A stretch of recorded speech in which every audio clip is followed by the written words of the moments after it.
Salut à tous chers abonnés, ici Gaëtan de The Flares.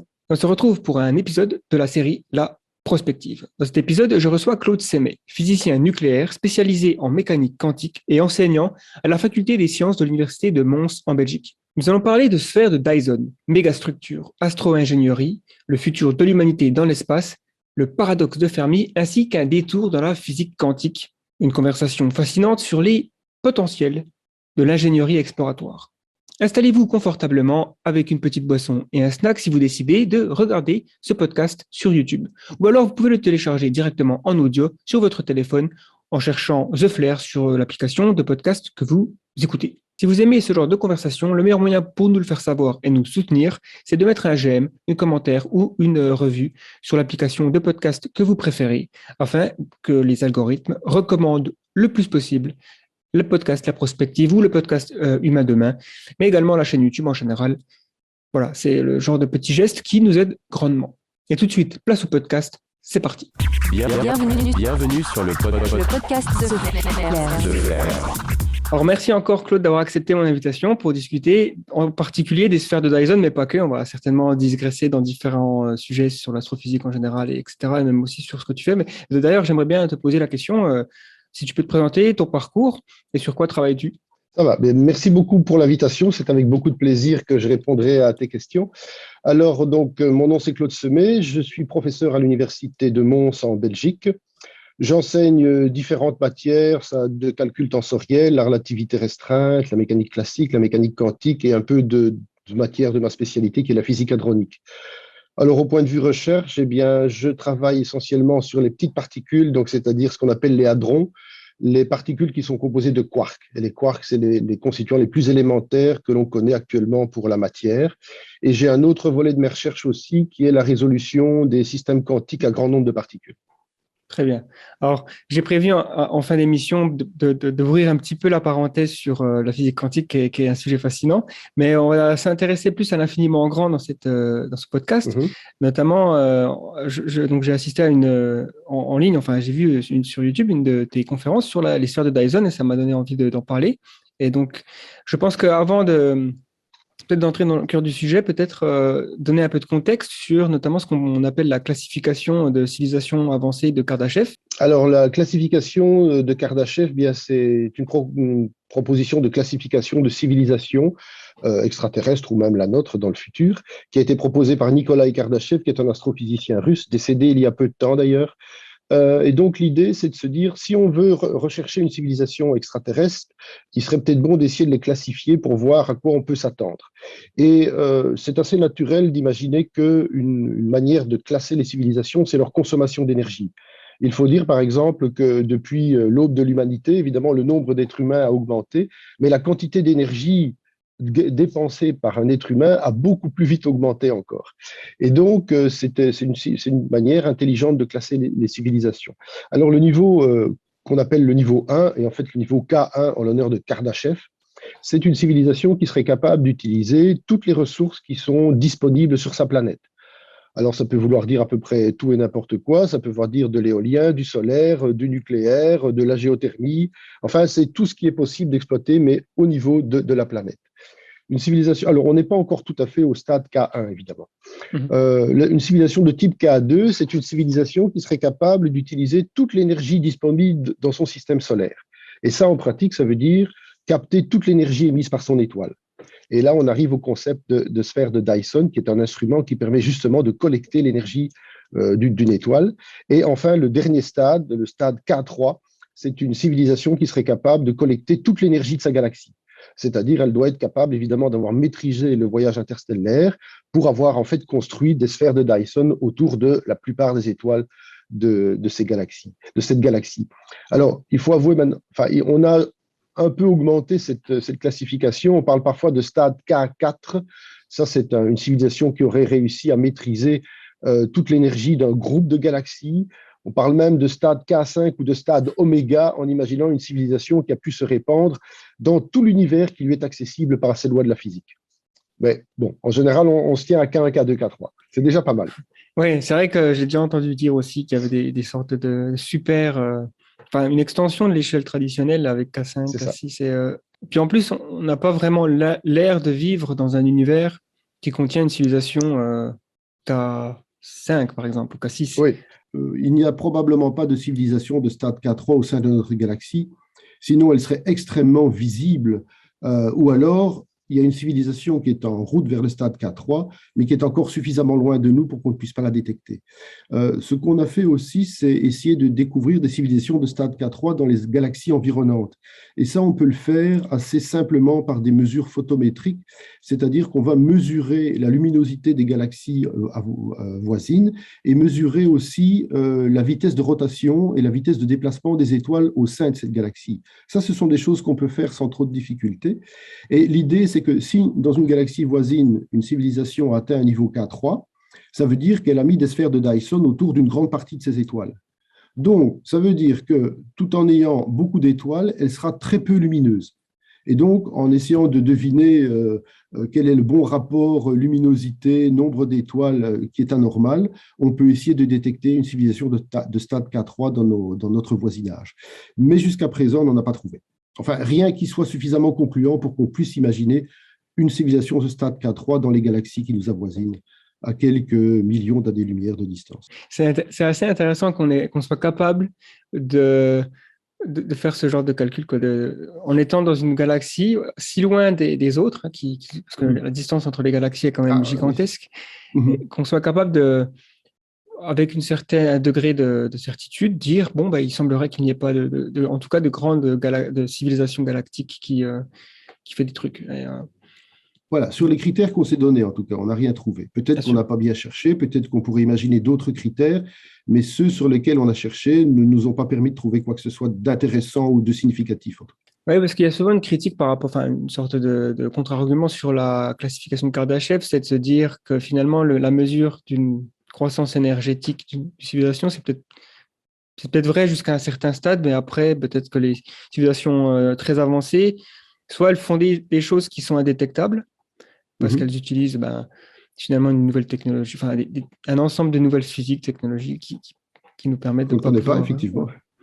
Mais on ne peut pas dire grand-chose là-dessus, parce que si on ne les connaît pas... Forcément, si on ne les connaît pas, on ne peut pas en dire grand-chose. Voilà. Du coup, alors, tu as mentionné qu'une civilisation de type K2 utilise une mégastructure qui s'appelle la sphère de Dyson. Alors, donc c'est le moment de rentrer dans le sujet. Qu'est-ce qu'une sphère de Dyson et quelle est l'origine de ce concept ? Alors, une sphère de Dyson, c'est en fait une gigantesque centrale solaire qui entoure complètement ou quasi complètement une étoile de manière à en recueillir toute l'énergie lumineuse et à la transformer en énergie utilisable par la société qui a construit cette sphère de Dyson. Alors, on appelle ça une sphère de Dyson parce que la première personne qui s'y est vraiment intéressée de manière scientifique, c'est le physicien Freeman Dyson, qui a écrit en 1960 un article sur est-il possible de construire ce genre de mégastructure. Mais lui-même, en fait, avoue qu'il a eu l'idée de faire ce calcul parce qu'il en avait été inspiré par un auteur de science-fiction qui s'appelle Olaf Stapledon, qui est peut-être pas super connu par les générations de nos jours, mais en fait qui a écrit un certain nombre de bouquins qui sont assez célèbres dans l'histoire de la science-fiction, comme Les Premiers et les Derniers, et surtout Créateur d'étoiles. Et c'est dans Créateur d'étoiles qu'il imagine le concept d'un collecteur solaire gigantesque qui va entourer une étoile pour fournir de l'énergie à la civilisation qu'il a construite. Mais au départ, c'est une idée de science-fiction. On parle de collecteur, donc ce serait une sorte de shell. Une coquille. Ouais, une coquille, exactement. C'est ça, une sorte de coquille qui entoure complètement l'étoile. Alors, il y a 3 modèles de sphère de Dyson, on va dire. Le premier modèle qu'on peut imaginer, c'est une coquille rigide qui entoure complètement une étoile. Imaginez une sphère creuse avec l'étoile en son centre et qui aurait un diamètre de 300 millions de kilomètres, par exemple. Donc, il faut imaginer une structure, mais absolument gigantesque. Alors, ça, malheureusement, ce n'est pas possible. Pourquoi ? Parce qu'il y aurait énormément de contraintes qui apparaîtraient, de contraintes mécaniques qui apparaîtraient dans cette structure, et il n'existe aucun matériau connu actuellement qui pourrait subir ces contraintes. Même les nanomatériaux en fibre de carbone, on ne peut pas imaginer que ça tiendrait le coup. De plus, cette structure aurait des problèmes parce qu'elle devrait être mise en rotation pour assurer une stabilité, mais malheureusement, cette structure serait extrêmement instable. À la moindre déviation un peu trop prononcée, eh bien, la sphère de Dyson, une partie de la sphère irait s'écraser sur le Soleil. Et ça, ce n'est pas une bonne idée. Donc, de toute façon, ce n'est pas comme ça qu'on va la construire. Maintenant, l'idée de Dyson primordiale, c'était de construire ce qu'on pourrait appeler un nuage de Dyson, un Dyson Cloud, qui est en fait un ensemble d'orbiteurs. Donc, en fait, vous créez des gigantesques structures, vous les mettez en orbite autour du Soleil sur un anneau, et puis vous mettez un deuxième anneau un peu plus grand, un peu décalé, un troisième anneau un peu plus grand, un peu décalé, et ainsi de suite, de manière à ce qu'il n'y ait pas de collision. Et donc, de manière à finalement, quand vous avez construit suffisamment d'anneaux, eh bien, vous avez un ensemble de structures qui orbitent autour de l'étoile, et chacune de ces structures peut comporter des panneaux solaires et autres systèmes, voire des habitats, évidemment. Alors, ce que Dyson a calculé, c'est qu'un orbiteur peut au maximum avoir une taille d'1 million de kilomètres, ce qui est quand même déjà considérable. Pourquoi il y a cette taille maximale? Eh bien, parce qu'une structure qui va être dans l'espace, elle va être soumise à des forces de marée, c'est-à-dire les régions qui sont plus près du Soleil vont être plus attirées que les régions plus lointaines, et ça va créer une tension dans la structure. Et avec les matériaux connus, fibres de carbone, acier, de bonne qualité, on ne peut pas faire une structure de plus de 1 million de kilomètres de long. Bon, c'est déjà pas mal. Il faut imaginer construire une structure de 1 million de kilomètres de long, c'est quand même 3 fois le rayon de l'orbite lunaire, quoi. Donc, c'est une structure absolument gigantesque. Ça, c'est le deuxième modèle, c'est celui qui avait été imaginé par Dyson à la base. Et ensuite, il y a un troisième modèle, je crois qu'il a été imaginé par le physicien Robert Forward. C'est ce qu'on pourrait appeler une bulle de Dyson. Alors, l'idée, ce n'est pas d'utiliser des orbiteurs, mais des voiles solaires. Alors, ce qu'il y a de particulier, c'est que la lumière, ça exerce une pression sur les objets. Alors, cette pression est très faible, hein, au niveau de l'orbite solaire, au niveau de l'orbite terrestre, hors de l'atmosphère, dans l'espace, la pression est de 10-5 newtons par mètre carré, ce qui équivaut au poids d'une pièce de monnaie répartie sur un terrain de football. Donc, c'est vraiment une pression très faible, mais elle agit en continu. Si vous prenez un matériau réfléchissant suffisamment léger, eh bien, vous allez le mettre à une certaine distance du Soleil et ce matériau, cette voile réfléchissante, va léviter sous la pression de radiation. C'est-à-dire que la pression de radiation va exactement contrecarrer l'attraction solaire. Et donc, la surface va léviter au-dessus du Soleil. Alors, évidemment, il faut quelque chose de très léger, de très réfléchissant, mais a priori, c'est technologiquement réalisable. L'avantage de cela, c'est que vous pouvez faire une structure beaucoup plus légère que ce qu'avait imaginé Dyson. Et alors, en termes de distance par rapport au Soleil, une structure de Dyson, elle serait entre la Terre et le Soleil ou plus proche du Soleil? Est-ce qu'il y a un point comme les points de Lagrange, il me semble? Non, l'idée, c'est que si vous faites une sphère d'orbiteur, ces objets vont continuellement tourner autour du Soleil. Donc, si vous mettez trop d'orbiteurs, de toute façon, ce qui va se passer, c'est que vous allez cacher le Soleil à la Terre constamment, ce qui n'est pas une bonne idée. Donc, si vous voulez faire une sphère d'orbiteur, eh bien, vous devez faire une sphère qui est au minimum, qui a un diamètre au minimum supérieur au diamètre de l'orbite terrestre, de manière à ce que la Terre soit contenue à l'intérieur de la sphère de Dyson et continue à recevoir de la lumière du Soleil.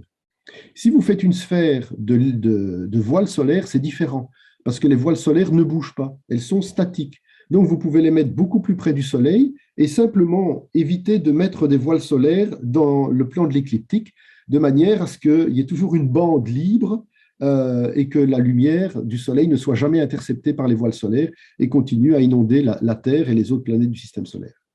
Donc, c'est très différent suivant que vous avez une sphère d'orbiteur où la Terre doit être à l'intérieur de la sphère d'orbiteur et une sphère de voile solaire qu'on appelle parfois aussi une bulle de Dyson parce que c'est plus léger. Là, ça peut être beaucoup plus petit et simplement, vous devez ménager une bande sans voile solaire. D'accord, ok, ouais, je vois. Effectivement, si on prive la Terre de soleil, ça va être un peu compliqué pour la vie. Ça ne va pas être une bonne idée, oui.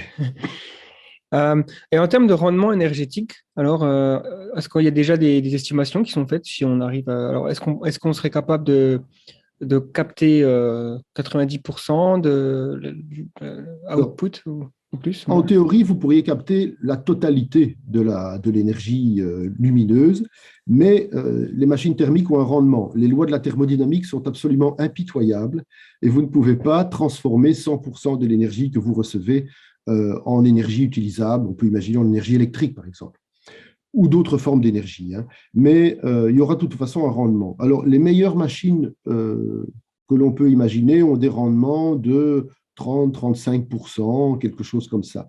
Ce qui veut dire qu'en fait, en imaginant qu'on ait même une civilisation qui soit super championne des rendements énergétiques et qui ait une technologie qui permette de minimiser les effets des lois de la thermodynamique, eh bien, en imaginant même que vous récupériez 50% de l'énergie du Soleil sous forme électrique, vous aurez de la perte sous forme de chaleur.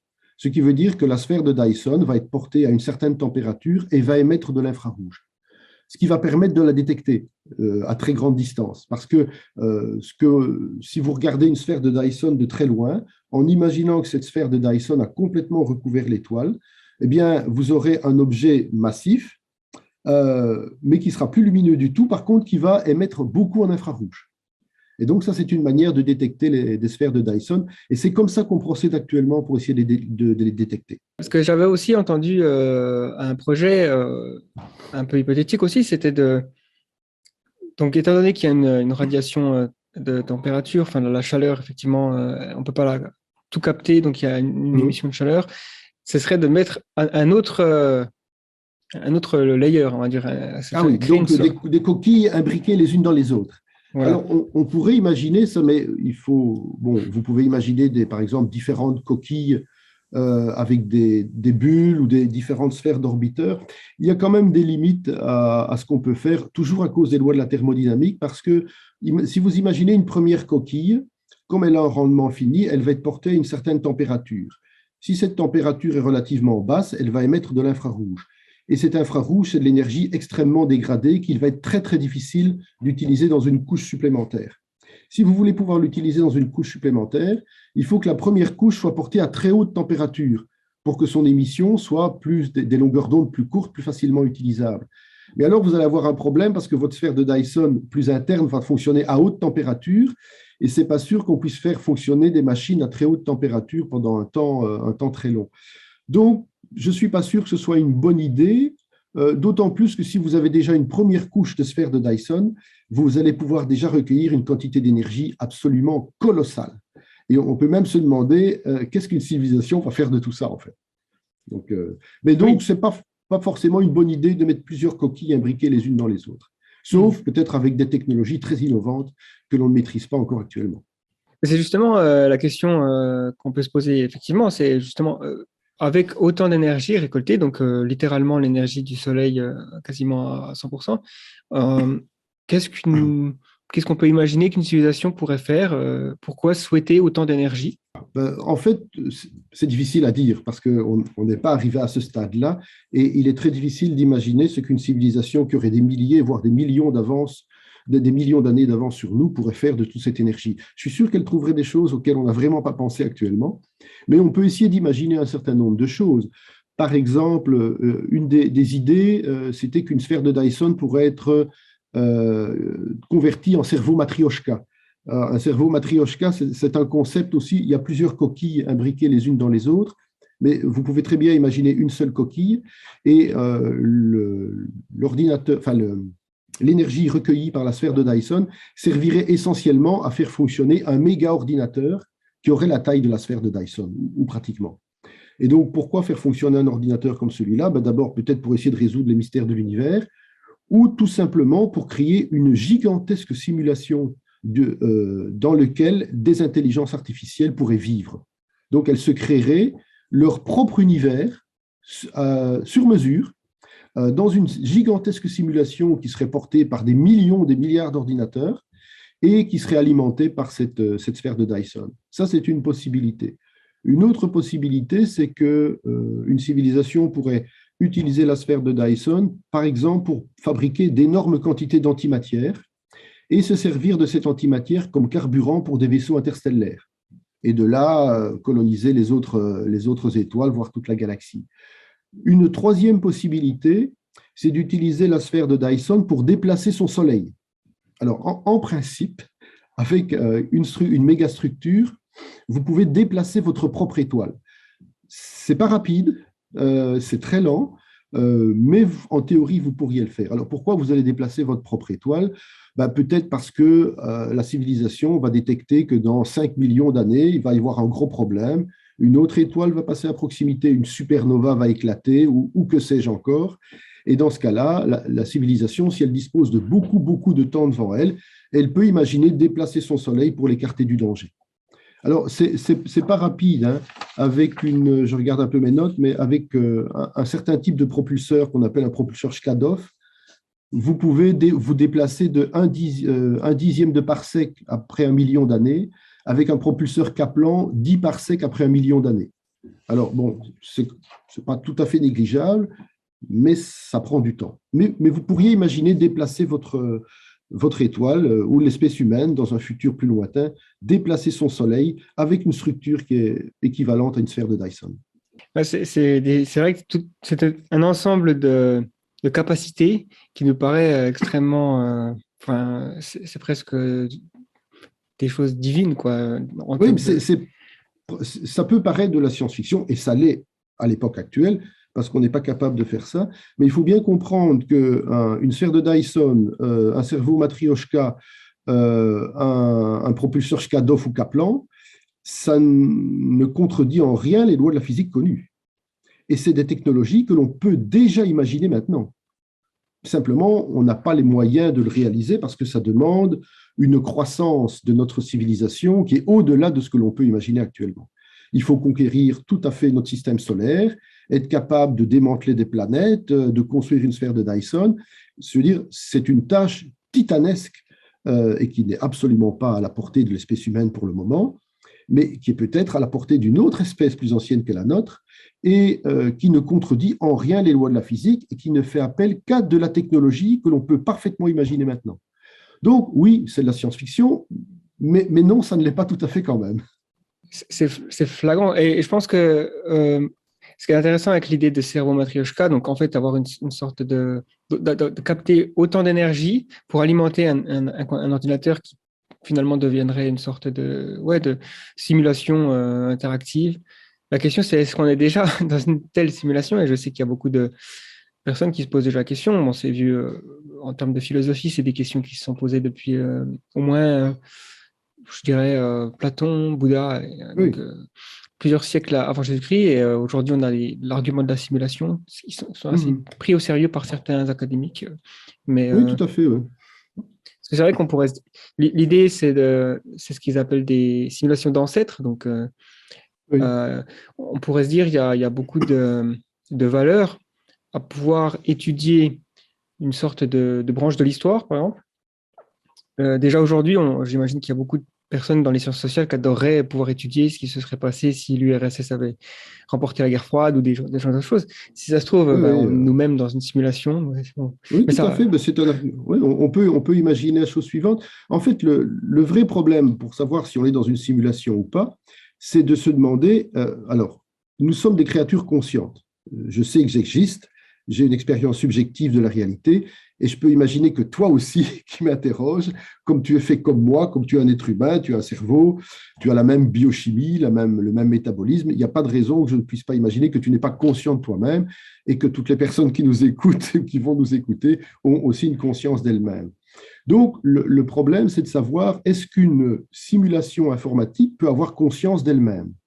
Si la réponse est oui, et malheureusement, nous n'avons pas la réponse à cette question, si la réponse est oui, alors il est possible que nous soyons dans une simulation informatique, effectivement. Ce sera une simulation informatique de très bonne qualité, en tout cas, parce qu'on ne peut pas trop remarquer la différence avec ce qu'on peut appeler la réalité, mais c'est une question qu'on peut se poser. On peut se la poser, mais quelque part, on peut aussi se dire, et même si on est dedans, quelle importance, puisqu'on ne peut de toute façon pas y changer, et que j'ai ma vie, que je peux essayer de mener le mieux possible. À moins que j'ai un vilain programmeur au-dessus de moi qui triche et qui introduise des bugs dans la simulation. Mais donc, je vais dire oui, c'est une question qu'on peut se poser. On ne peut pas vraiment y répondre. Alors, ce n'est pas tout à fait vrai, hein. Il y a des moyens, il existe des moyens d'investiguer si nous sommes dans une simulation ou dans un monde réel. C'est un petit peu compliqué et c'est pas très sûr comme technique. Mais bon, il y a des gens qui essayent de trouver des tests pour voir si on peut déterminer si nous sommes dans une simulation ou dans une certaine forme de réalité, en tout cas. Mais effectivement, dans un cerveau matrioshka ou dans un super méga ordinateur ou dans une collection d'ordinateurs qui travailleraient ensemble, on peut imaginer faire vivre des simulations de civilisation. Et si les créatures informatiques qui sont à l'intérieur de ces simulations ont conscience d'elles-mêmes, eh bien, ce sont des créatures vivantes au même titre que nous qui pouvons supposer raisonnablement que nous sommes réels, en tout cas pour le moment. Oui, non, tout à fait. C'est vrai que d'un point de vue éthique, ça ne change pas vraiment. Ça ne change pas fondamentalement la donne, sauf si on a un programmeur qui triche. Mais bon, s'il laisse la simulation évoluer sans intervenir, alors effectivement, on a une vie à vivre et à mener, et ça ne change pas finalement la morale et l'éthique et le fait d'être bienfaisant ou malfaisant. Ouais, j'avais entendu dire que si on est dans une simulation ou un jeu vidéo, les graphismes sont incroyables, la durée de vie pas trop mal. Par contre, l'histoire, on est un peu confus sur l'histoire, on ne sait pas trop. On pourrait mieux faire, ça c'est sûr. On pourrait mieux faire. Alors pour revenir sur cette idée de sphère de Dyson, est-ce que c'est de ce qu'on sait, de ce qu'on peut anticiper, sur ce qu'on fait, l'ingénierie exploratoire, on va dire, est-ce que c'est le meilleur rapport coût-bénéfice pour collecter de très grandes quantités d'énergie ou est-ce qu'il existe des procédés plus efficaces? Alors, il y a des procédés moins grandioses, ça c'est sûr.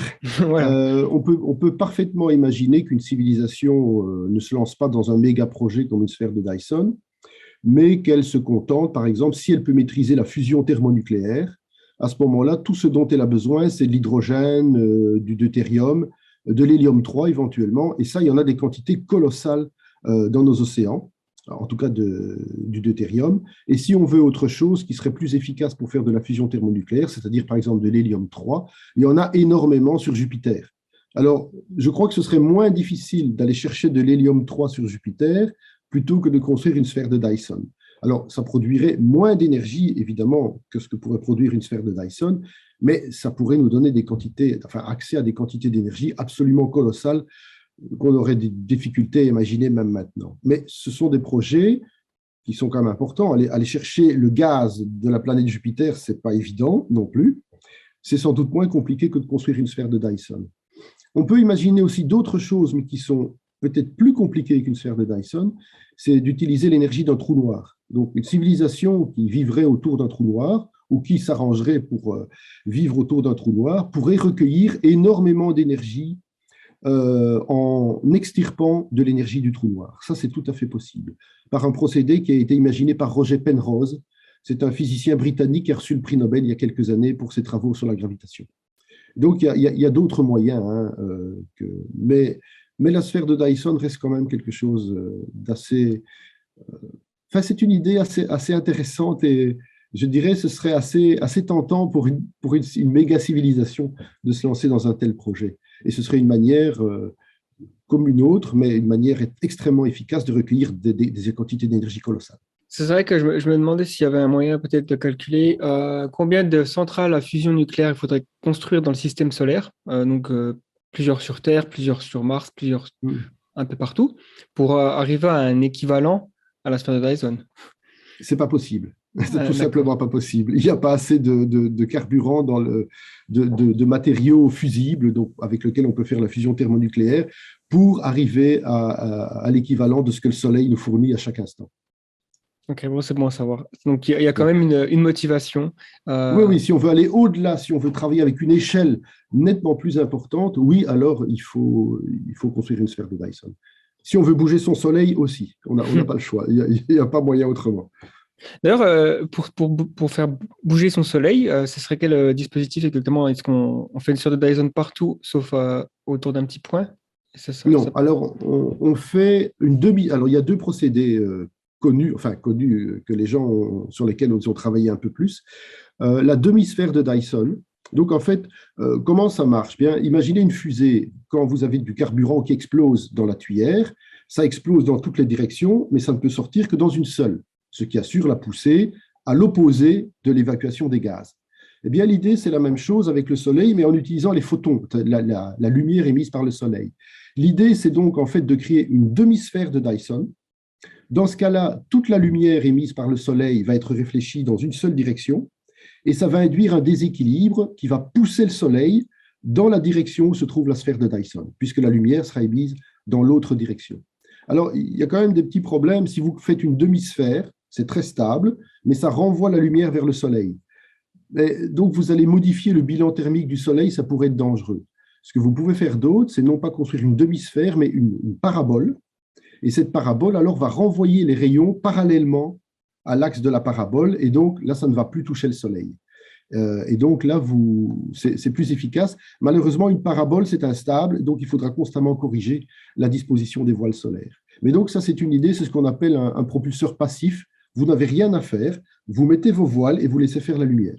Ça, c'est il faut quand même éviter que la Terre passe dans le trajet de la lumière renvoyée par la sphère de Dyson. Donc, il faut que la lumière ne puisse jamais bombarder la Terre, sinon vous grillez la Terre. Donc, il faut quand même faire un petit peu attention à ça. Sinon, vous avez une deuxième idée, c'est ce qu'on appelle un propulseur Kaplan. Alors, l'idée, c'est d'installer un méga propulseur en orbite autour du Soleil. Alors, vous avez sur ce moteur des collecteurs électromagnétiques qui vont capter les protons émis par le Soleil. Ils vont faire de la fusion nucléaire. Ça va faire un jet qui va pousser le moteur vers le Soleil, mais vous allez faire un jet dans une direction et un jet dans l'autre direction. Et donc, un jet va pousser le moteur vers le Soleil, mais l'autre jet va pousser le Soleil loin du moteur. Et donc, vous avez comme ça une poussée continue qui s'exerce sur le Soleil et qui peut le faire bouger. Alors, pourquoi vous avez besoin d'une sphère de Dyson pour faire ça?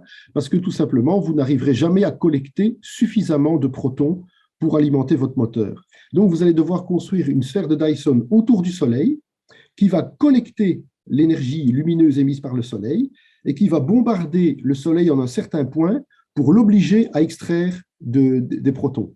Et c'est seulement comme ça que vous allez recueillir suffisamment de protons pour alimenter votre moteur Kaplan. Et ça, c'est plus rapide qu'une voile solaire. C'est plus compliqué aussi à mettre au point. Ça c'est sûr. Okay. Mais il y a des calculs qui ont été faits. Disons que, bon, on n'est pas capable de faire ça actuellement, évidemment, mais d'un point de vue technologique, d'un point de vue physique, ça tient la route. Donc, pourquoi pas? Alors, justement, en termes d'ingénierie, admettons que demain, la NASA, SpaceX, l'ESA ou autres décident de construire une sphère de Dyson. Quelles sont les contraintes techniques? Quels seraient comment s'y prendre? Finalement, le cahier des charges, les types de matériaux? Alors, il y a, je dirais, deux possibilités qui sont intéressantes. Il faut commencer petit, parce que vous n'avez pas le choix de toute façon. Vous avez deux possibilités. Pour construire une sphère de Dyson, il vous faut deux choses, du matériau et de l'énergie. Alors, l'énergie, vous allez la collecter en construisant des panneaux solaires en orbite autour du Soleil. C'est un petit morceau de sphère de Dyson qui va commencer à vous fournir de l'énergie. Cette énergie va vous permettre, par exemple, d'extraire des matériaux de la surface de Mercure ou de déplacer des astéroïdes, de les repositionner autour du Soleil. Ça, on ne sait pas encore faire actuellement, mais on peut très bien imaginer mettre un moteur fusée sur un astéroïde pour l'amener là où vous voulez qu'il soit. Alors, avec les matériaux des astéroïdes, vous pouvez commencer à construire de nouveaux panneaux solaires. Avec les matériaux qui se trouvent sur la surface de Mercure aussi, parce que Mercure est une planète très dense, très riche en métaux, qui n'a pas d'atmosphère. Elle est très proche du Soleil, donc elle est idéalement située. Ce que vous pouvez faire sur la surface de Mercure, c'est construire des canons électromagnétiques qui vont vous permettre d'envoyer par un canon, vraiment un système électromagnétique, qui va vous permettre d'envoyer les matériaux de Mercure en orbite autour du Soleil, où vous pourrez commencer à construire les panneaux solaires. Donc, je dirais il faut commencer par construire des panneaux solaires sur Mercure, un canon électromagnétique, des mines, donc des robots qui vont extraire les matériaux de la surface de Mercure, et commencer à envoyer tout ça en orbite, là où vous voulez commencer à construire votre sphère de Dyson. Vous pouvez aussi aller récupérer des astéroïdes pour les amener aux bons endroits et commencer à construire. Avec ça, vous allez commencer à construire un petit morceau de sphère de Dyson qui va vous fournir de l'énergie supplémentaire, qui va vous permettre d'augmenter votre production de matériaux à partir des astéroïdes ou de Mercure. Et évidemment, plus votre sphère de Dyson grandit, plus vous avez de l'énergie pour la faire grandir. Donc, en fait, c'est une croissance exponentielle. Dyson avait estimé que pour construire une sphère complète autour du Soleil, il faudrait un minimum de 1000 ans, ce qui n'est pas grand-chose à l'échelle humaine, finalement. Enfin, à l'échelle d'une méga-civilisation, 1000 ans, ce n'est pas tant que ça quand vous pensez que le Soleil il brille encore pour plusieurs milliards d'années. Donc, c'est un retour sur investissement qui est assez intéressant, finalement, en termes de durée, quoi. Et donc, il faut commencer petit et y aller graduellement. Et puis, en utilisant l'énergie que vous récoltez au fur et à mesure de la construction, eh bien, vous augmentez votre niveau de productivité. Évidemment, il faudrait une automatisation poussée de tous ces systèmes. Vous ne pouvez pas imaginer que ce sont des êtres humains qui vont faire le travail. Ce sont des robots qui vont se répliquer sans doute en partie pour construire de nouvelles unités. Certains robots vont servir à la réplication d'autres robots vont servir à l'extraction des matériaux, d'autres robots vont servir à la construction, et ainsi de suite. C'est un projet titanesque. Et les ingénieurs qui s'occuperont de ça pourront être fiers du boulot qu'ils font, parce que ça ne va pas être facile. Mais il faut commencer petit pour terminer très grand. Oui, c'est vrai que la nature exponentielle, elle est évidente. Alors, est-ce qu'on est obligé de démanteler Mercure ou on peut s'en passer? Parce j'imagine qu'on pourrait se poser la question, est-ce que c'est éthique Alors, c'est un peu la même question pour rapport à Mars. Est-ce qu'on devrait y aller? Est-ce qu'on ne devrait pas la laisser tranquille? Oui, si on a les moyens de terraformer Mars, est-ce qu'on peut le faire? Voilà. Est-ce qu'on peut démanteler une planète pour satisfaire nos propres besoins? C'est difficile. Partons du postulat que tout ce qui est dans le système solaire appartient à l'espèce humaine, en imaginant que nous sommes bien seuls dans notre système solaire, ce qui est très vraisemblable. Si on imagine, c'est dur à imaginer, mais si on imagine un gouvernement mondial de peuples vivant en paix et étant d'accord pour construire cette structure, pourquoi ne pourrions-nous pas utiliser les matériaux sur Mercure? Si on démantèle Mercure, si on démantèle des astéroïdes, on fera de mal à personne. Si on les étudie convenablement avant pour en percer la plupart des mystères, eh bien, on va utiliser ces matériaux. Je dirais, c'est un peu comme quand on fait un chantier TGV, qu'on met au jour des poteries romaines et des villas romaines. On arrête le chantier le temps de l'étudier, et puis une fois qu'on a terminé d'étudier, on continue le chantier. Et malheureusement, on détruit en partie les vestiges. Avec une sphère de Dyson se posera le même problème. Est-ce que nous avons le droit de démanteler une planète? Est-ce que nous avons le droit d'utiliser tous les astéroïdes du système solaire pour notre propre besoin? Moi, je dirais qu'à partir du moment où vous avez une humanité unie dans un projet cohérent, et on ne fait de tort à personne, on ne détruit aucun écosystème, aucune forme de vie, je ne vois pas pourquoi on ne pourrait pas le faire. Je ne vois pas pourquoi. Mais c'est une question qui mérite d'être posée, effectivement. Mais de toute façon, ce n'est pas à nous à répondre à cette question, mais à nos descendants qui se lanceront dans le projet un jour peut-être. Ouais, mais c'est une question intéressante. Oui, c'est vrai que je suis aussi d'accord avec ça dans la mesure où j'ai tendance à baser mon éthique sur la souffrance. Donc, si ça ne cause, voilà, s'il n'y a pas de souffrance créée, donc pour souffrir, il faut avoir, voilà, généralement un caillou. On n'a pas de responsabilité morale envers les cailloux. Non. Parce qu'on sait qu'il n'y a pas de conscience, il n'y a pas non plus de réception de la douleur. Enfin, et donc, une planète... Là où vous pouvez faire du tort en extrayant des cailloux, c'est si vous détruisez complètement un écosystème ou vous expropriez des milliers de personnes. Là, il y a de la souffrance. Voilà. À partir du moment où Mercure n'aurait probablement pas d'habitants, je n'imagine pas qu'il y ait des créatures vivantes à la surface de Mercure, le milieu est trop hostile, ni même à la surface de Vénus, en fait. Probablement que c'est une planète complètement morte. Les conditions de vie sont épouvantables. Enfin, les conditions sont épouvantables. Je ne vois pas pourquoi on ne pourrait pas utiliser ces matériaux. De toute façon, il faut quand même se rendre compte d'une chose, c'est que si on construit une sphère de Dyson,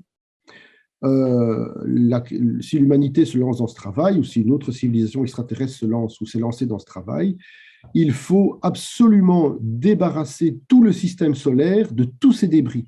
Vous ne pouvez pas vous permettre qu'un gros astéroïde vienne brutalement aller faire un trou dans votre sphère d'orbiteur ou dans votre sphère. Donc, il faudra nettoyer le système solaire de tous ces astéroïdes et surveiller ce qui vient des milieux interstellaires pour qu'on n'ait pas un gros problème. Donc, si vous vous lancez dans la construction d'une sphère de Dyson, vous allez inévitablement faire un peu le ménage dans le système solaire, ça c'est clair. Ouais. Et en termes de matériaux, il y a ce qu'il faut, alors j'imagine dans le système solaire. Oui, il y a ce qu'il faut, il y en a même beaucoup. Si on peut je crois que j'ai encore un petit chiffre quelque part, pour construire une sphère d'orbiteur, donc telle qu'elle avait imaginé Dyson, on a besoin de 2% de la masse totale des astéroïdes. Et pour une sphère de voile solaire, 1 millième de la masse totale des astéroïdes. Donc vous voyez, bon, attention, quand je dis ça, c'est quand même un peu brutal parce qu'évidemment, tous les matériaux contenus dans les astéroïdes ne seront pas utilisables pour faire une sphère de Dyson. Par exemple, vous avez des astéroïdes qui sont composés de beaucoup de glace. L'eau ne sera pas très utile pour faire une sphère de Dyson. Par contre, le fer, le nickel, le carbone, ça peut être utile. Donc, il y a suffisamment de matériaux dans le système solaire pour construire une sphère de Dyson et pour faire de multiples réparations de temps en temps. Ça, c'est pas un problème. Ça, il y a suffisamment. C'était une des questions que Dyson avait étudiées aussi. Mhm. Voilà, parce qu'il me semble que j'avais déjà entendu des personnes dire, certainement sans avoir aucune connaissance, hein, qu'on ne pourrait jamais, parce qu'il n'y a pas assez de matériaux. Mais en fait, Non, il y en a suffisamment. Il faut bien se rendre compte d'une chose aussi, c'est qu'une sphère d'orbiteur, quand vous imaginez une structure qui fait 1 million de kilomètres de long, ce n'est pas une structure pleine, c'est une structure très creuse. Sinon, vous ne pouvez pas la construire de toute façon. Donc, les orbiteurs seraient des objets très grands, mais pas aussi massifs que ça. La structure de support serait assez importante, hein, mais les capteurs solaires pourraient être très légers. Et donc, les capteurs solaires qui seraient mis sur ces sphères d'orbiteurs pourraient être très légers, et donc ça ne ferait pas des masses si considérables que ça. Et il y a donc bien suffisamment de matériaux dans le système solaire pour construire une sphère de Dyson, même plusieurs. Mhm. Et donc, en fait, l'énergie, comment elle est récupérée exactement, et surtout si on a envie de s'en servir sur Terre, est-ce qu'elle est envoyée à l'aide de micro-ondes ou... Alors, il y a plusieurs manières d'imaginer les choses. Vous avez une centrale solaire, donc vous avez des panneaux photovoltaïques ou l'équivalent. Vous avez la lumière qui est transformée en électricité. Avec cette électricité, vous pouvez faire différentes choses. Vous pouvez, alors, stocker l'électricité, ce n'est pas évident. Donc, le mieux, c'est de l'utiliser tout de suite. Vous pouvez vous allez peut-être l'utiliser sur place. Hein. Si vous alimentez un méga ordinateur géant, vous allez directement utiliser cette énergie pour alimenter votre ordinateur. Mais vous pouvez très bien imaginer l'envoyer ailleurs dans le système solaire où il sera très utile. Vous pouvez l'envoyer sous forme de micro-ondes avec de gigantesques antennes radar. C'est tout à fait possible. Et donc, vous allez avoir un peu de perte et un peu de dispersion, mais pas tant que ça. Donc, si vous faites des antennes suffisamment grandes, vous allez avoir une dispersion extrêmement faible et donc vous allez pouvoir recueillir cette énergie ailleurs. Une autre manière d'utiliser cette énergie solaire, c'est non pas de faire des capteurs solaires, mais tout simplement sur les sphères d'orbiteurs, sur les orbiteurs qui constituent la sphère de Dyson, vous pouvez tout simplement mettre de la terre avec des végétaux, des animaux, et faire des surfaces habitables directement. Et donc là, vous n'allez pas utiliser l'énergie solaire pour faire de l'électricité, mais pour faire de la photosynthèse, tout simplement. Une autre manière où on peut imaginer de fabriquer, de stocker l'énergie, c'est par exemple de fabriquer de l'antimatière. L'antimatière, il n'y en a pas beaucoup dans l'univers, à l'état naturel, mais vous pouvez parfaitement la fabriquer en accélérateur de particules. Et donc, à ce moment-là, une fois que vous avez de l'antimatière, vous pouvez la stocker, mais pendant des durées extrêmement importantes. Et donc, vous pouvez avoir des réserves d'énergie colossales, ou vous pouvez décider de transporter cette antimatière ailleurs dans le système solaire pour l'utiliser plus loin, ou l'utiliser dans éventuellement des vaisseaux spatiaux pour aller coloniser d'autres systèmes solaires. Maintenant, si vous décidez que votre sphère de Dyson doit être un propulseur pour éloigner votre Soleil, la quasi-totalité de votre énergie va être utilisée pour bouger le Soleil. Donc voilà, ce sont des idées en vrac, mais on peut imaginer des tas de manières d'utiliser cette énergie. Et pour revenir à l'antimatière, est-ce que ce serait... finalement, est-ce qu'il y aurait un accélérateur de particules autour du Soleil à côté de la sphère de Dyson? Ah oui, on pourrait imaginer, certains orbiteurs pourraient être des accélérateurs de particules dédicacés à la fabrication d'antimatière. Parce que vous n'avez pas besoin d'une machine très grande pour faire de l'antimatière. Hein. On en fait sur Terre actuellement dans des accélérateurs de particules. Bon, c'est pas beaucoup, hein, c'est 100 000 antiprotons par minute, ça paraît beaucoup, mais en fait, ce sont des quantités négligeables d'antimatière. Mais donc, on pourrait imaginer qu'une civilisation ayant mieux maîtrisé ces technologies puisse produire de grosses quantités d'antimatière à partir d'accélérateurs de particules qui seraient directement sur les orbiteurs et donc alimentés par le Soleil en énergie solaire.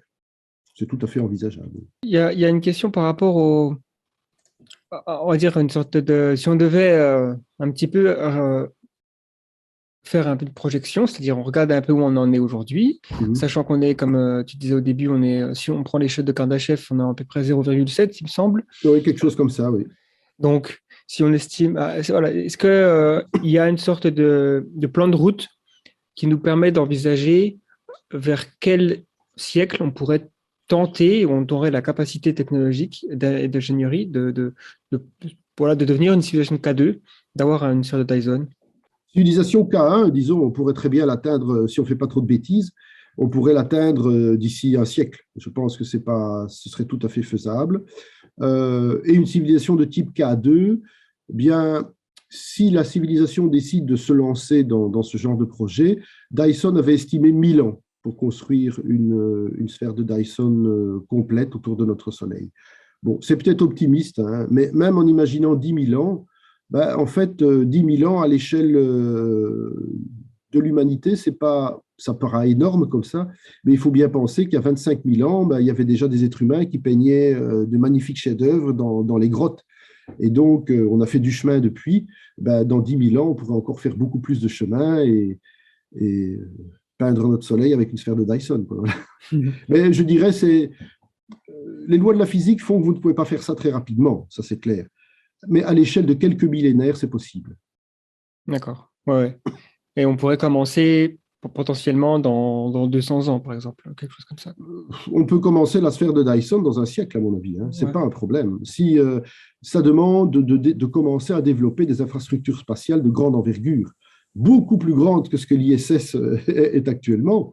Mais il n'y a pas d'obstacle technologique. Il y a un obstacle économique, ça c'est sûr. Il faut une volonté politique pour le faire. Et je pense que, honnêtement, une civilisation qui voudrait se lancer dans la construction d'une sphère de Dyson aurait intérêt à être une civilisation unie à l'échelle de sa planète. Donc, il faudrait quand même un projet sociétal et politique mondial, où tout le monde est bien d'accord pour faire ce genre de choses et où on est dans une société en paix et d'abondance, où tout le monde puisse profiter des bienfaits de la science et de l'économie.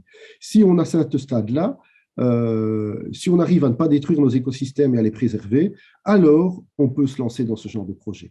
Voilà. Parce qu'il ne faut pas oublier aussi qu'une sphère de Dyson, ça peut être l'occasion de construire de nombreux habitats hors de la Terre, mais qui réuniraient des conditions de vie similaires à celles de la Terre. Et donc, vous pourriez parfaitement imaginer construire ce qu'on appelle des cylindres de O'Neill, qui sont de gigantesques cylindres que vous mettez en rotation pour créer une pesanteur artificielle et que vous tapissez les parois de terre, de lacs, de forêts, de villes. Et donc, vous pourriez comme ça stocker des pans entiers de la nature dans des cylindres de O'Neill et préserver la vie, même s'il arrivait quelque chose de catastrophique à la Terre. Ce sont des projets de très grande envergure, évidemment. Ce n'est pas pour tout de suite. Oui, et puis on peut imaginer la taille de la population, ce serait juste considérable si on pouvait avoir des habitats spatiaux sur une surface aussi grande que autour du Soleil. Oui, on pourrait imaginer, ici pour le moment, on est en train d'outrepasser la limite écologique sur la Terre. Mais si on pouvait construire des habitats spatiaux confortables, spacieux, avec tout ce que peut souhaiter un être humain, bah, la population pourrait monter à des centaines, des milliers de milliards d'habitants. De nouveau, pas tout de suite. Hein. Oui. Voilà. On peut se demander si c'est vraiment utile d'avoir autant d'habitants, mais je veux dire, si la surface est disponible et que tout le monde peut y trouver son bonheur et une vie épanouie, pourquoi pas? Mais pas sur Terre, c'est pas possible. Je veux dire ça, nos ressources sont limitées et l'écologie aussi est limitée. Sans mentionner les possibles personnes virtuelles, si on fait des consciences artificielles, là, on multiplie le nombre. Oui. On multiplie le nombre, mais ce seront, si vraiment on peut créer des créatures conscientes artificielles dans des simulations, même si elles sont d'origine artificielle, on devra les considérer comme des personnes humaines si elles sont conscientes. Oui. Oui, il y aura des droits. On aura des responsabilités vis-à-vis d'elles, on ne pourra pas débrancher l'ordinateur, il faudrait être très, très prudent avec ces gens-là, qui ne seront peut-être pas des gens de chair et d'os, mais qui seront des gens à partir du moment où ils ont conscience d'exister. Est-ce que la sphère de Dyson, c'est la mégastructure la plus importante qu'on peut concevoir, ou est-ce qu'il y en a d'autres, des connues? Alors, il y a eu plusieurs mégastructures dans l'histoire de la science-fiction. Il y a notamment l'anneau de Larry Niven, voilà, c'est ça. Ah Donc oui. l'anneau monde de Larry Niven dans son roman de science-fiction. Là, si vous voulez, l'anneau monde, c'est une sphère de Dyson, mais réduite à un seul anneau. Et avec l'anneau monde, on a les mêmes problèmes qu'avec la sphère de Dyson. Il n'y a pas de matériau connu qui puisse soutenir les contraintes mécaniques de l'anneau. Et en plus, l'anneau est instable. Il doit tourner sur lui-même pour rester en orbite autour du Soleil, mais à la moindre instabilité, il risque de se cracher sur le Soleil. Donc ça, c'est une des mégastructures possibles. Alors, je sais il y en a d'autres. Il y avait le disque de Alderson, je pense, qui était une espèce de disque gigantesque qui se trouve autour du Soleil. Mais ça, physiquement, ça ne tient pas trop la route. Je crois qu'il y a eu aussi des anneaux, des idées de mégastructures d'anneaux qui sont en orbite, enfin qui tournent sur eux-mêmes et qui sont orientés de manière à toujours recevoir la lumière du Soleil. Ça, c'est aussi un peu difficilement concevable, mais peut-être que ce sera réalisable un jour. Je dirais que les mégastructures qui sont les plus réalistes et qui sont à notre portée dans un avenir proche, c'est ce dont j'ai parlé il y a un instant, ce sont les cylindres de O'Neill. Les cylindres de O'Neill, ce sont de longs cylindres qui peuvent faire jusqu'à 100 km de long, 30 km de diamètre, qu'on met en rotation sur eux-mêmes pour créer une pesanteur artificielle, et on met à l'intérieur, sur les parois, de la terre, des eaux, de l'eau, des villes, des habitants, des animaux, tout ce que vous pouvez imaginer. Si ces structures restent en orbite autour du Soleil, eh bien, il suffit de ménager dans le cylindre des bandes transparentes qui vont laisser passer la lumière du Soleil, qui vont illuminer l'intérieur du cylindre. Ça, ce sont des mégastructures à notre échelle, en tout cas. Ce n'est pas aussi formidable qu'une sphère de Dyson, mais ce sont déjà des structures absolument gigantesques que l'on n'est pas capable encore de réaliser, mais qu'on sera peut-être capable un jour de réaliser. Et qui permettront vraiment à l'humanité d'atteindre un statut de civilisation spatiale. Oui, parce que c'est vrai qu'on imagine souvent le futur de l'expansion spatiale humaine comme étant celle où finalement on se pose sur des astres et on crée des habitats sur la Lune, sur Mars et potentiellement sur Titan et Europe et d'autres satellites. Alors qu'en fait, peut-être que le plus simple, ce serait des habitats spatiaux directement dans l'espace avec comme une gravité artificielle. Moi, j'en suis convaincu parce que de toute façon, les autres planètes ne sont pas vraiment pratiques pour l'être humain. Même si vous imaginez Mars, même si vous la terraformez, vous n'aurez qu'un tiers de la gravité terrestre. Et donc, ça risque de poser peut-être des problèmes pour l'humanité à très long terme. Mais en attendant, si vous voulez vivre sans la terraformer, il faut savoir que le taux de radiation à la surface de Mars, c'est équivalent au taux de radiation dans l'espace. Donc, en fait, si vous voulez vivre sur Mars, en fait, vous allez vivre sous Mars. Parce que vous devez vivre sous Terre pour être à l'abri des radiations. Et les autres planètes n'ont pas d'atmosphère, n'ont pas une bonne gravité, n'ont pas un bon cycle jour-nuit. Bref, les autres planètes ne sont pas vraiment adaptées à l'être humain. Le mieux, si on veut vraiment avoir une civilisation spatiale, c'est de construire ses propres habitats sous forme de cylindres de O'Neill. Et là, vous avez la gravité terrestre, vous avez l'atmosphère terrestre, vous avez la luminosité que vous décidez. Bref, vous recréez des morceaux de terre, mais dans l'espace. Et de même, dans les récits de science-fiction, on imagine souvent qu'une civilisation galactique va aller coloniser les autres planètes, mais rien ne dit que les autres planètes autour d'autres étoiles vont être vraiment très favorables à l'installation de l'homme. Elles peuvent avoir une gravité trop faible, un taux de radiation trop important, une atmosphère nocive, des formes de vie bactériennes ou virales dangereuses pour l'être humain. On en sait quelque chose actuellement.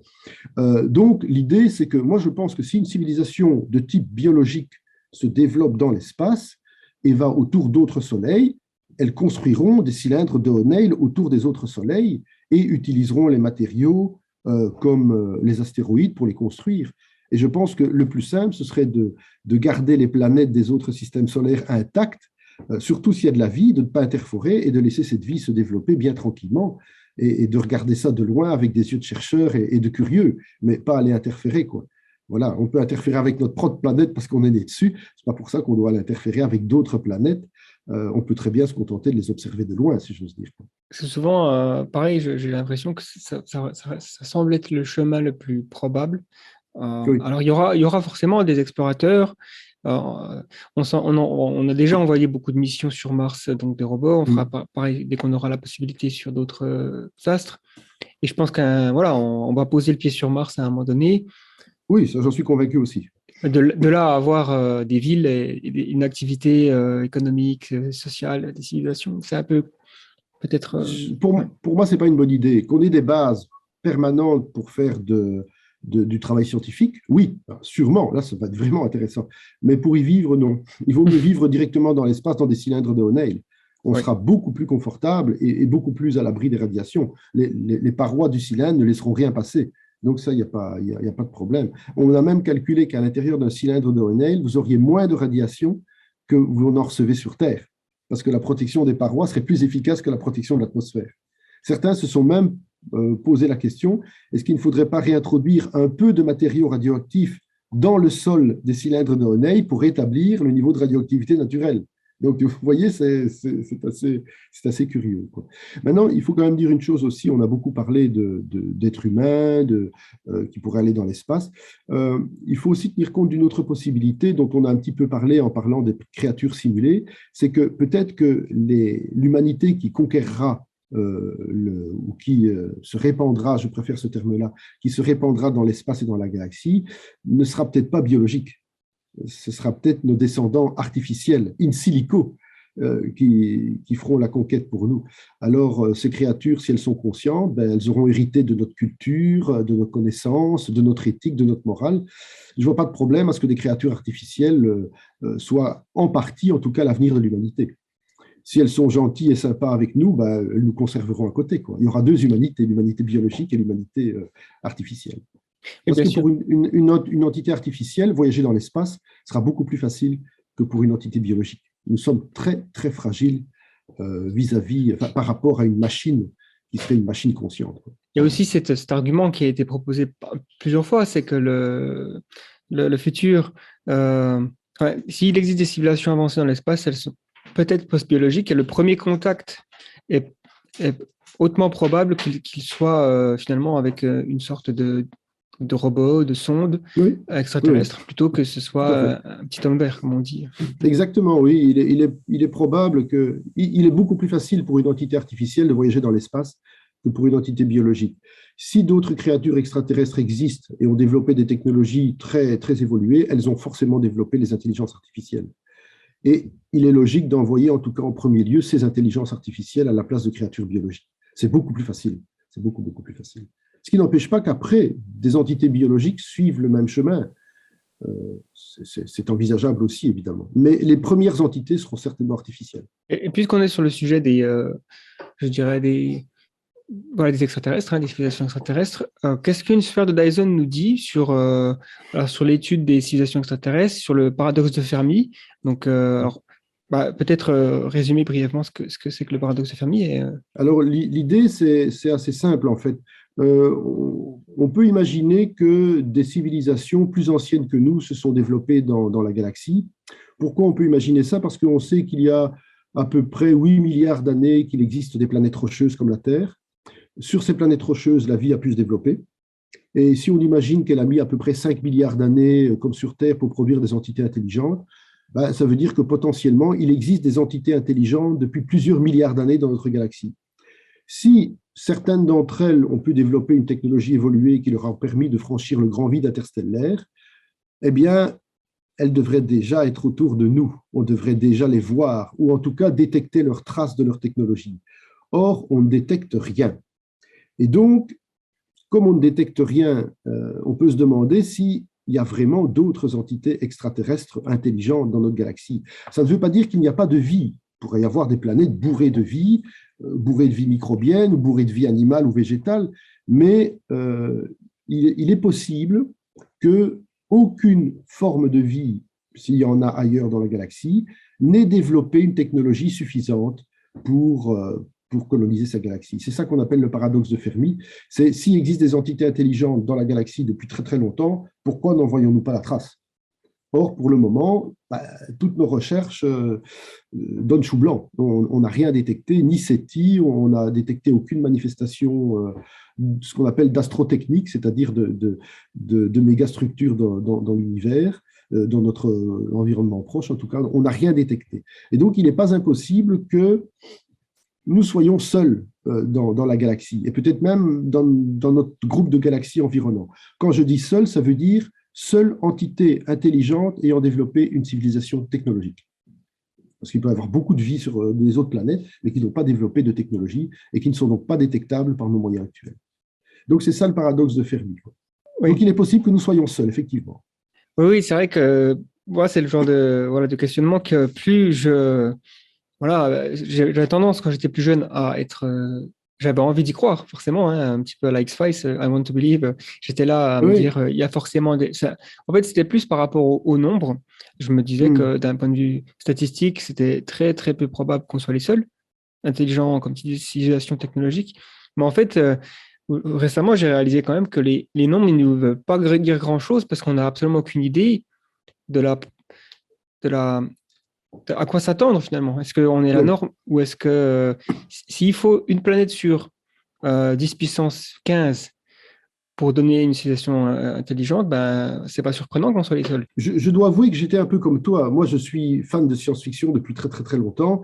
Et les récits de voyages dans l'espace, de rencontres avec des extraterrestres, de civilisations galactiques, tout ça me passionnait. Et puis après, j'ai fait de la science, et donc il ne faut pas mélanger science et science-fiction. Hein. Il y a des rapports entre les deux, mais quand on fait de la science, il faut rester extrêmement rigoureux et tout. Et plus je réfléchis au problème, moins je vois de possibilités qu'il existe d'autres formes de vie intelligentes dans notre environnement stellaire proche.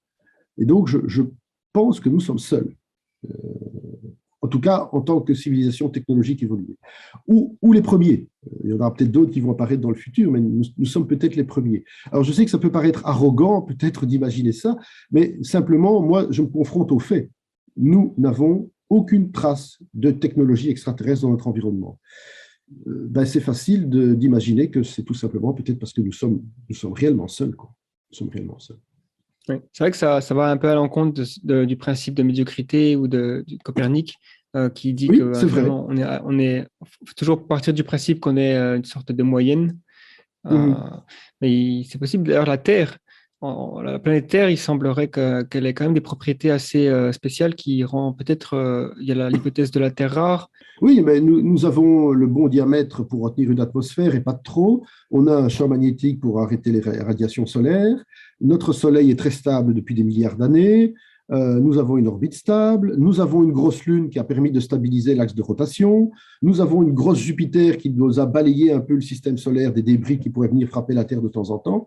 Ça commence à faire beaucoup. Nous sommes en plus dans une zone de la galaxie relativement calme, où il n'y a pas trop d'étoiles. Parce que si nous avions des étoiles qui s'approcheraient trop près du système solaire, ça pourrait chasser la Terre de son orbite. Et donc, c'est pas bien, ça. Donc, ça fait beaucoup de conditions pour qu'une civilisation, ne serait-ce que des êtres vivants intelligents, aient le temps de se développer sur cette planète. Donc, c'est vraiment pas impossible. En tout cas, on doit considérer cette possibilité que nous soyons seuls dans notre environnement stellaire proche comme quelque chose d'intéressant à étudier, en tout cas, et de plausible. Oui, et ça nous donne quand même certaines informations sur le futur de l'espèce et aussi l'importance peut-être qu'on a. Alors, encore une fois, ça peut paraître arrogant, mais s'il s'avère qu'on est les seuls, et étant donné que par rapport au règne animal, il y a quand même des spécificités à l'humain, dans la conscience de soi, dans la capacité à éprouver certaines émotions. On trouve un coucher de soleil magnifique. Pourquoi est-ce que les animaux ils trouvent aussi la beauté dans la nature? On ne s'est pas dit, on ne sait pas trop. C'est possible, mais c'est pas comme nous en tout cas. Voilà, il y a quand même des choses, le langage très développé, et je me dis que on a quand même un certain impératif de faire quelque chose avec ça, en tout cas de ne pas s'éteindre. Donc, Voilà, c'est ça, exactement. Ouais. Moi, je dis toujours, je pense que nous sommes la partie consciente de l'univers, et notre univers est vraiment trop beau pour ne pas être connu par quelqu'un. Donc, si nous disparaissons, cet univers deviendra moins intéressant parce qu'il n'y aura plus personne pour s'en rendre compte. Ce serait vraiment dommage. Alors, il y a peut-être une chose aussi que les gens ne réalisent pas vraiment, c'est qu'on dit souvent l'humain c'est une catastrophe, il détruit la Terre, etc., etc. Alors c'est vrai que pour le moment, c'est pas très glorieux ce qu'on fait avec notre écosystème, mais et nous sommes effectivement en mesure d'éradiquer toute forme de vie sur Terre, ne serait-ce qu'avec nos armes nucléaires ou avec notre pollution catastrophique. Mais il faut pas oublier une chose aussi, c'est que paradoxalement, nous sommes aussi la seule espèce qui est actuellement capable de sauver la vie sur Terre en cas de catastrophe cosmique. Si nous avions un astéroïde géant qui vient frapper la Terre, peut-être pas tout de suite, mais dans quelques années ou quelques dizaines d'années, nous serons en mesure d'empêcher cette catastrophe. Les dinosaures n'étaient pas en mesure d'empêcher l'astéroïde de tomber sur Terre.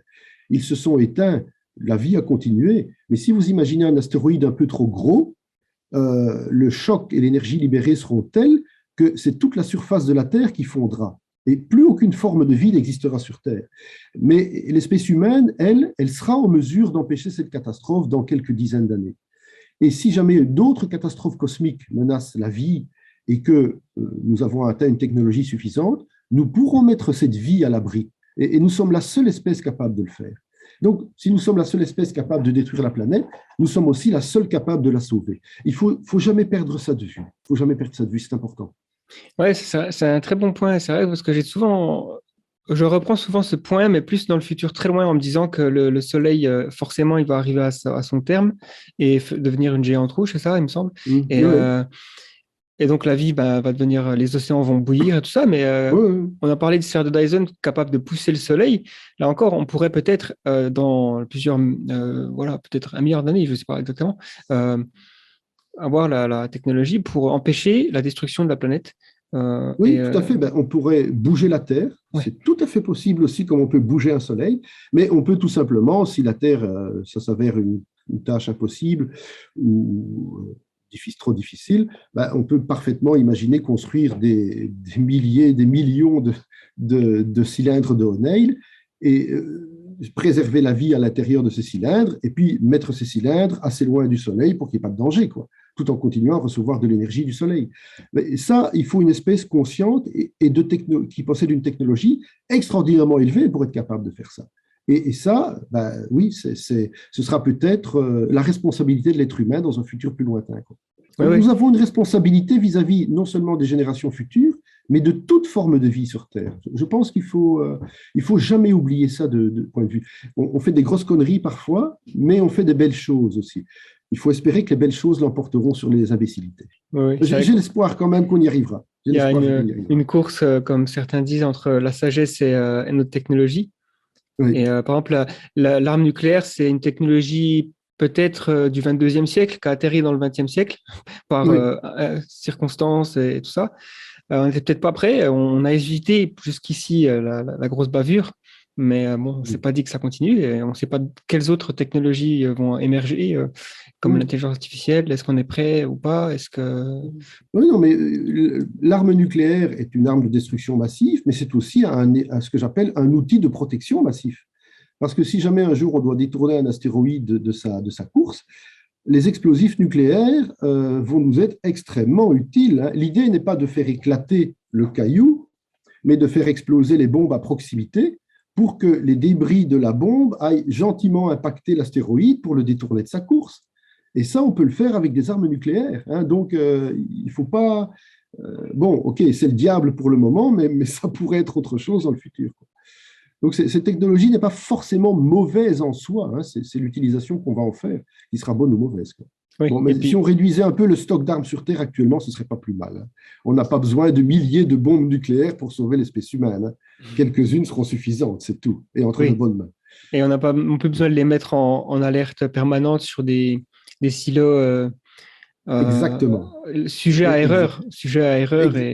Exactement. Moi, je suis pour un désarmement massif global. Mais je ne suis pas pour qu'on perde la technologie de l'arme nucléaire. Non. On pourrait en avoir besoin plus tard. Simplement, cet outil, parce que je préfère ne plus parler d'armes alors, mais cet outil dans les mains d'un gouvernement mondial unifié démocratique pourrait être un outil très intéressant dans le futur. En termes encore une fois, donc, si on a une sphère de Dyson, on voit s'il y a une civilisation extraterrestre dans notre galaxie qui a construit une sphère de Dyson, comment on la repère depuis la Terre? Est-ce qu'on aura des mesures, des moyens de faire ça? Oui, tout à fait. Et on a déjà des recherches qui ont été effectuées. L'idée, c'est qu'une sphère de Dyson, donc c'est une machine avec un rendement pas parfait. Et donc, si vous avez une sphère de Dyson, même incomplète, elle va occulter une partie de la lumière de l'étoile, mais va réémettre une partie de cette lumière dans l'infrarouge. Donc, en fait, qu'est-ce que vous devez chercher? Vous devez chercher des signatures qui sont lumineuses et infrarouges anormales. Donc, par exemple, pour une étoile, on connaît le spectre d'une étoile. Si on voit qu'il y a un déficit de lumière et un excès d'infrarouge, on peut se poser les questions de savoir s'il n'y a pas une sphère de Dyson qui se trouve autour. Alors, il y a eu une recherche il y a quelques années de ça. Ce n'était pas une recherche qui était dédicacée pour une sphère de Dyson, mais on avait envoyé un satellite qui s'appelait IRAS, qui était destiné à mesurer les sources infrarouges de notre galaxie, parce qu'il y a beaucoup de sources infrarouges. Il y a des nuages de poussière, par exemple, qui sont illuminés par des étoiles et qui émettent dans l'infrarouge. Et donc, ce que ce satellite a fait, c'est examiner, je crois, 250 000 sources dans notre galaxie. Et comme ces sources, comme ces données étaient disponibles, elles ont été analysées par un certain nombre de chercheurs qui ont spécifiquement recherché des signatures de sphères de Dyson. Bon, alors, l'idée, c'est qu'ils ont trouvé 4 signatures qui étaient un peu bizarres, un peu hors normes, mais en tout cas, on n'a jamais reçu de signaux radio artificiels venant de ces sources-là. Donc, je dirais pour le moment, de toutes les sources infrarouges qu'on a détectées, il est très probable, de toutes les sources infrarouges qu'on a détectées dans notre galaxie, il est très peu probable que l'une de ces sources soit une sphère de Dyson. Maintenant, on n'est pas capable de repérer une sphère de Dyson dans une autre galaxie, mais comme j'ai dit au début de cette interview, on est capable de repérer une civilisation de type K3, c'est-à-dire qu'elle construit de multitudes de sphères de Dyson dans sa galaxie. Mais donc, dans notre galaxie, on n'a pas détecté, en tout cas actuellement, de sphères de Dyson. Et quelle serait une preuve irréfutable qu'on a détecté une sphère de Dyson? Est-ce qu'il existe quelque chose qui nous ferait vraiment, on pourrait pas dire qu'il y a une origine naturelle? Parce qu'il me semble qu'il y avait eu il y a quelques années l'étoile de Tabi qui avait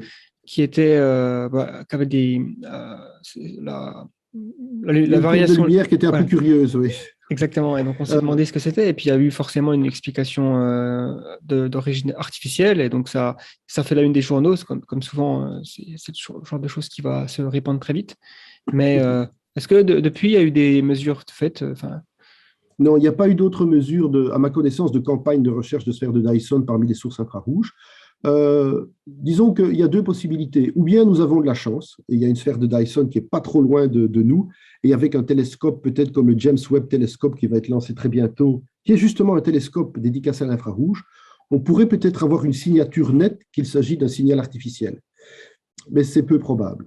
La preuve irréfutable, ce serait par exemple qu'on détecte une source infrarouge anormale et des signaux radio ou des signaux laser qui serait manifestement artificielle. Là, ce serait une preuve quasiment irréfutable qu'on a affaire à une sphère de Dyson. Mais ça reste quand même difficile de prouver de manière irréfutable, à moins qu'elle soit très proche de nous et que là, on ait des signatures thermiques et radio qui sont bien, très, très bonnes et très fiables. Mais ça va être difficile quand même. Ça va être difficile quand même. Oui, puis c'est sûr qu'on sait déjà qu'il n'y a pas de sphère de Dyson dans la proximité, dans les étoiles les plus proches, c'est-à-dire les 10 à 100 années-lumière, je pense. Non, ça on est sûr. Il n'y en a pas. On l'aurait détecté inévitablement. Alors, il y a un article académique de Stewart Armstrong et Anderson Berg que j'ai lu il n'y a pas très longtemps, et c'était donc basé sur les sphères de Dyson et aussi cette espèce d'accélération exponentielle qu'une fois qu'on en a fait une, et on peut utiliser l'énergie qu'elle nous donne pour propulser des engins autoréplicants petits, très loin, et avoir une sorte de sphère qui se propage donc de notre système solaire partout dans l'univers observable. Et voilà. En gros, ils avaient démontré qu'il semblerait que coloniser, ou en tout cas se répandre dans tout l'univers observable, c'est pas si compliqué. Et donc, c'est possible, mais c'est possible à condition de disposer suffisamment d'énergie et d'être capable de fabriquer des machines autoréplicantes. Dans ce cas, suffisamment, qui possèdent une intelligence quasi humaine ou même surhumaine et qui seront capables de voyager. D'abord, ce ne seront pas des entités biologiques, donc faire des longs voyages interstellaires ne pose aucun problème pour ces entités. Si ces objets sont intelligents et ont même des moyens limités, eh bien, ça se pose sur un astéroïde, ça commence à fabriquer une petite extension de soi-même, ça se réplique. puis les 2 se répliquent, ça en fait 4, puis les 4 se répliquent, ça en fait 8, puis 16, 32, vous avez une croissance exponentielle. Et quand elles sont suffisamment nombreuses, elles peuvent commencer à fabriquer des usines en utilisant les matériaux du système solaire où elles ont atterri, fabriquer de nouvelles entités, des usines, des mines, une nouvelle serre de Dyson, des nouvelles unités de production d'énergie, et finalement de nouvelles sondes qui vont aller plus loin. Donc c'est vraiment un processus d'autoréplication et qui permettrait à une civilisation de se répandre très très vite. C'est malheureusement, je vais dire, un argument en plus en faveur du paradoxe de Fermi qui dit qu'on est seul. Parce que si c'est aussi facile que, entre guillemets, il faut quand même développer un certain nombre de technologies, si c'est aussi facile que me semble le montrer cet article, et je pense qu'ils ont raison, enfin personnellement, effectivement, on ne voit pas pourquoi nous ne serions pas déjà entourés d'une civilisation de type K3 qui aurait déjà colonisé la totalité de la galaxie. Et donc, c'est possible, oui. Alors, non seulement il montre que c'est possible de coloniser la galaxie, mais même d'autres galaxies. Il y a une limite physique, même si vous vous déplacez très rapidement, vous ne pouvez pas atteindre toutes les galaxies de l'univers. Vous êtes limité à quelques pourcents de l'univers observable, mais c'est déjà pas mal, et ça fait déjà beaucoup de terrain de jeu pour la future humanité. Mais en théorie, c'est possible. C'est possible.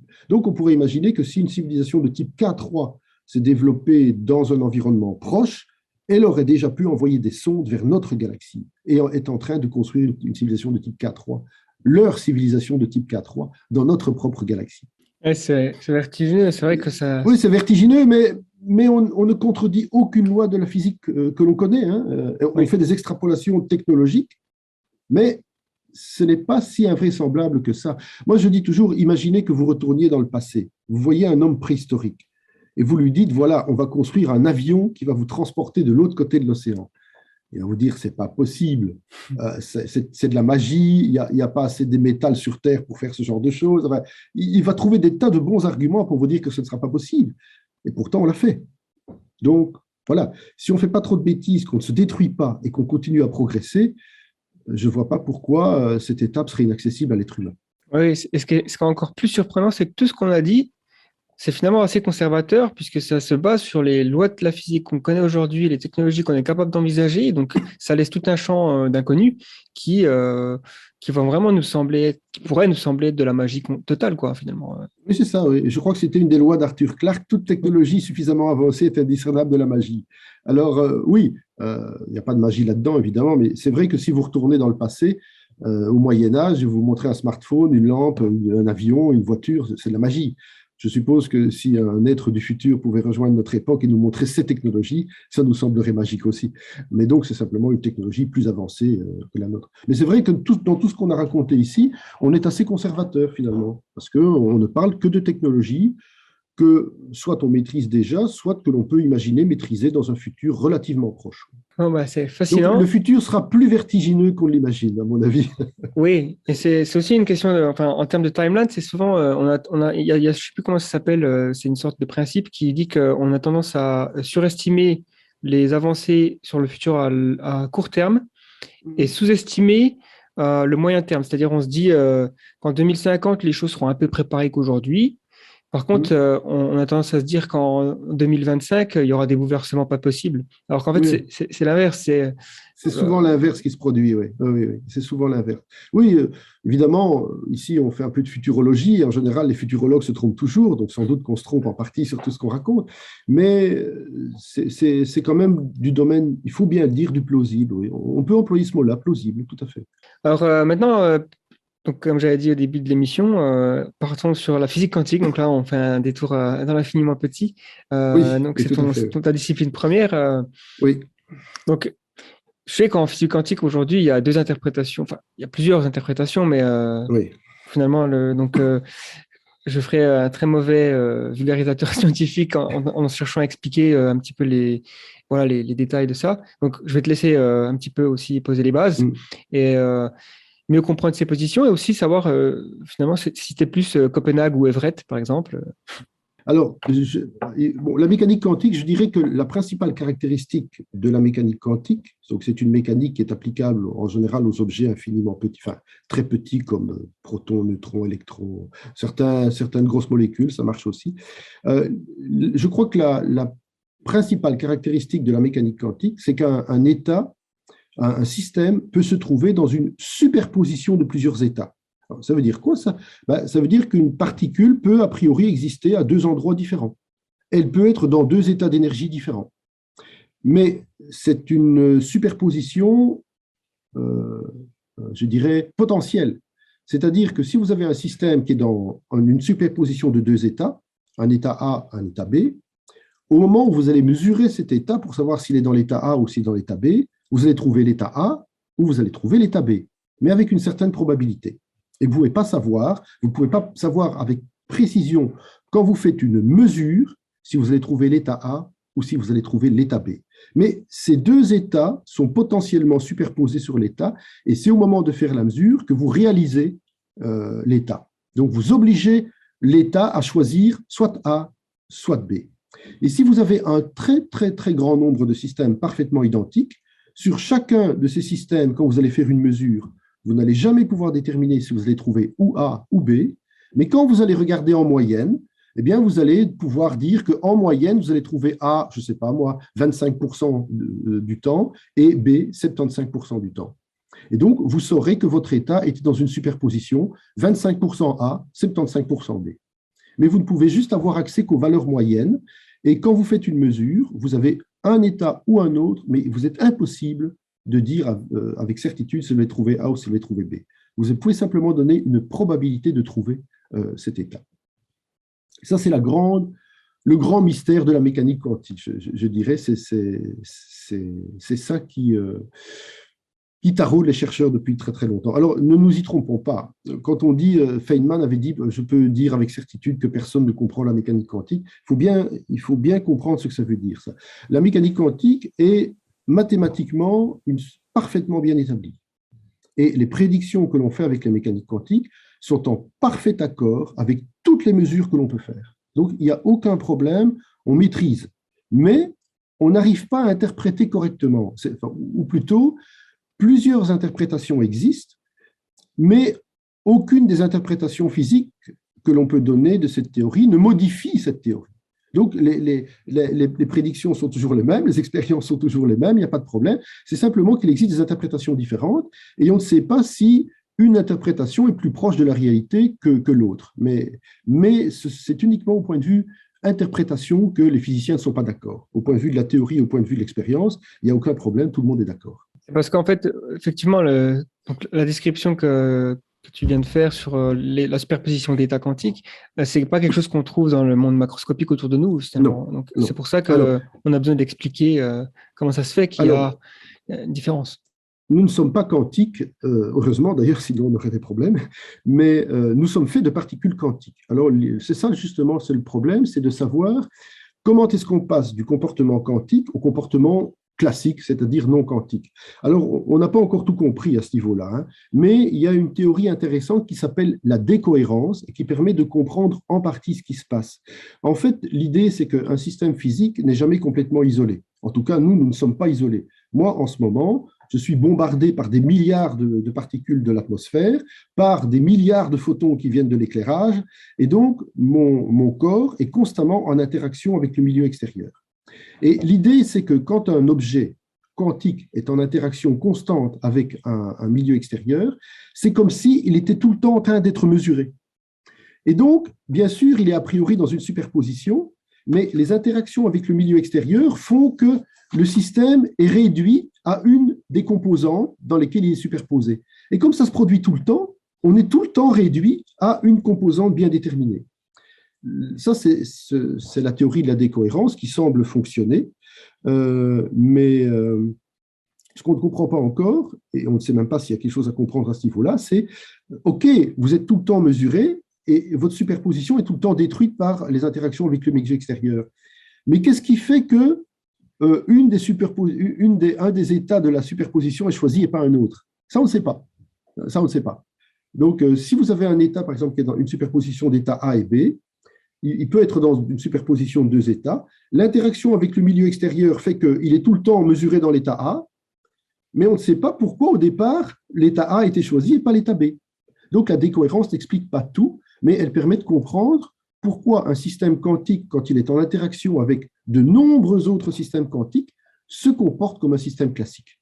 Et donc, c'est parce que nous sommes tout le temps en interaction avec le milieu extérieur, nous sommes tout le temps mesurés, entre guillemets, par le milieu extérieur, et donc notre superposition est tout le temps réduite, en fait, à un état bien déterminé.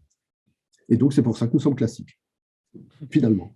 Oui, c'est vrai qu'il y a souvent cette idée que la mesure est faite, elle doit être faite par un expérimentateur, comme conscient en fait, mais c'est pas Non, forcément le cas. ça non, ça c'est plus le cas. C'est une idée qui avait été popularisée par un physicien très connu d'ailleurs, il s'appelait Wigner, mais on a abandonné cette idée. En fait, la mesure peut être réalisée par n'importe quoi. Du moment qu'il y a une interaction et que cette interaction est capable de vous réduire votre état à une des superpositions données, c'est une mesure. Donc, en fait, une mesure, c'est une interaction avec le milieu extérieur, tout simplement. Évidemment, vous pouvez, en tant qu'être conscient, disposer d'un appareil de mesure et interagir sur un système quantique pour savoir quelle est son énergie et quelle est sa position. Mais le fait qu'il y ait un cerveau humain derrière qui s'en rende compte, ça n'a pas d'importance. C'est l'appareillage qui est important. D'accord. Et alors, il y a l'interprétation d'Everett. Est-ce que c'est quelque chose qui aujourd'hui, déjà, qu'est-ce que c'est? Et puis, donc, c'est souvent lié à la théorie des mondes multiples. Oui. Et c'est souvent c'est ce qui donne le plus de vertige finalement, parce qu'on se dit, c'est pas possible, quoi. Je dirais, il y a trois grandes interprétations de la mécanique quantique. Il y a l'interprétation de Copenhague. L'interprétation de Copenhague, ça vous dit, écoutez, la nature est comme ça. On est dans des états superposés, et puis il y a un hasard fondamental qui fait que lorsque vous faites une mesure, eh bien, un des états est choisi au hasard, et ce hasard est fondamental. C'est une des lois de la nature, on ne peut pas y échapper, il n'y a rien à faire, c'est comme ça que ça se passe. Ça, c'est l'interprétation, je dirais, standard de Copenhague, qui est très populaire chez les physiciens. Deuxième interprétation, c'est l'interprétation bohmienne. Alors, ça, c'est un petit peu moins connu, mais l'idée, c'est en fait que quand une particule n'existe pas dans un état superposé, mais quand elle se déplace dans l'environnement, elle est soumise à un potentiel particulier qu'on appelle le potentiel quantique, et qui est régi par l'équation de Schrödinger, qui fait qu'elle a un comportement tout à fait classique. Et simplement, vous ne pouvez pas prédire le résultat de la mesure parce que vous ignorez les conditions initiales dans lesquelles se trouvait votre système. Il n'est pas possible de mesurer au départ dans quel état se trouve votre système. Si c'était possible, vous pourriez prédire exactement ce qui va se passer et quel état vous devez mesurer, mais comme vous ne pouvez pas connaître les conditions initiales, eh bien, vous ne pouvez pas faire une prédiction fiable. Mais donc là, il n'y a pas de superposition. Et enfin, la théorie multiple d'Everett, c'est que quand vous faites une mesure, en fait, eh bien, vous ne réduisez pas l'état. Au moment, imaginez que vous avez un système qui est dans deux états possibles, A et B, une mesure se produit, eh bien, vous réalisez l'état A dans un univers et vous réalisez l'état B dans un autre univers. Mais ces deux univers étant complètement disjoints. Ça veut dire qu'en ce moment même, comme le monde entier subit de multiples interactions venant de toutes parts, eh bien, l'univers entier, à chaque instant, se scinde en de multiples copies dans lesquelles se réalise chaque fois une des superpositions possibles. Et donc, c'est comme ça depuis le Big Bang. Alors, dans ce cas-là, l'univers se démultiplie continuellement. Et donc, il existe une infinité non dénombrable d'univers dans lesquels toutes les réalisations se sont produites. Et donc, là, nous sommes en train de parler, mais des doubles de nous-mêmes sont en train de se créer dans des univers parallèles qui nous sont complètement inaccessibles.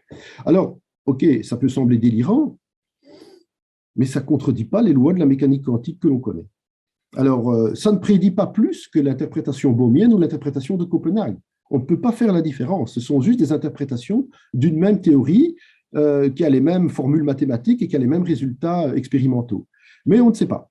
Alors, je dois dire que pour le moment, cette interprétation en monde multiple, elle gagne du terrain en popularité chez les physiciens. Elle n'est pas prédominante, mais elle gagne en popularité. Oui, c'est vrai que... je ne sais pas laquelle de ces trois est la plus proche de la réalité.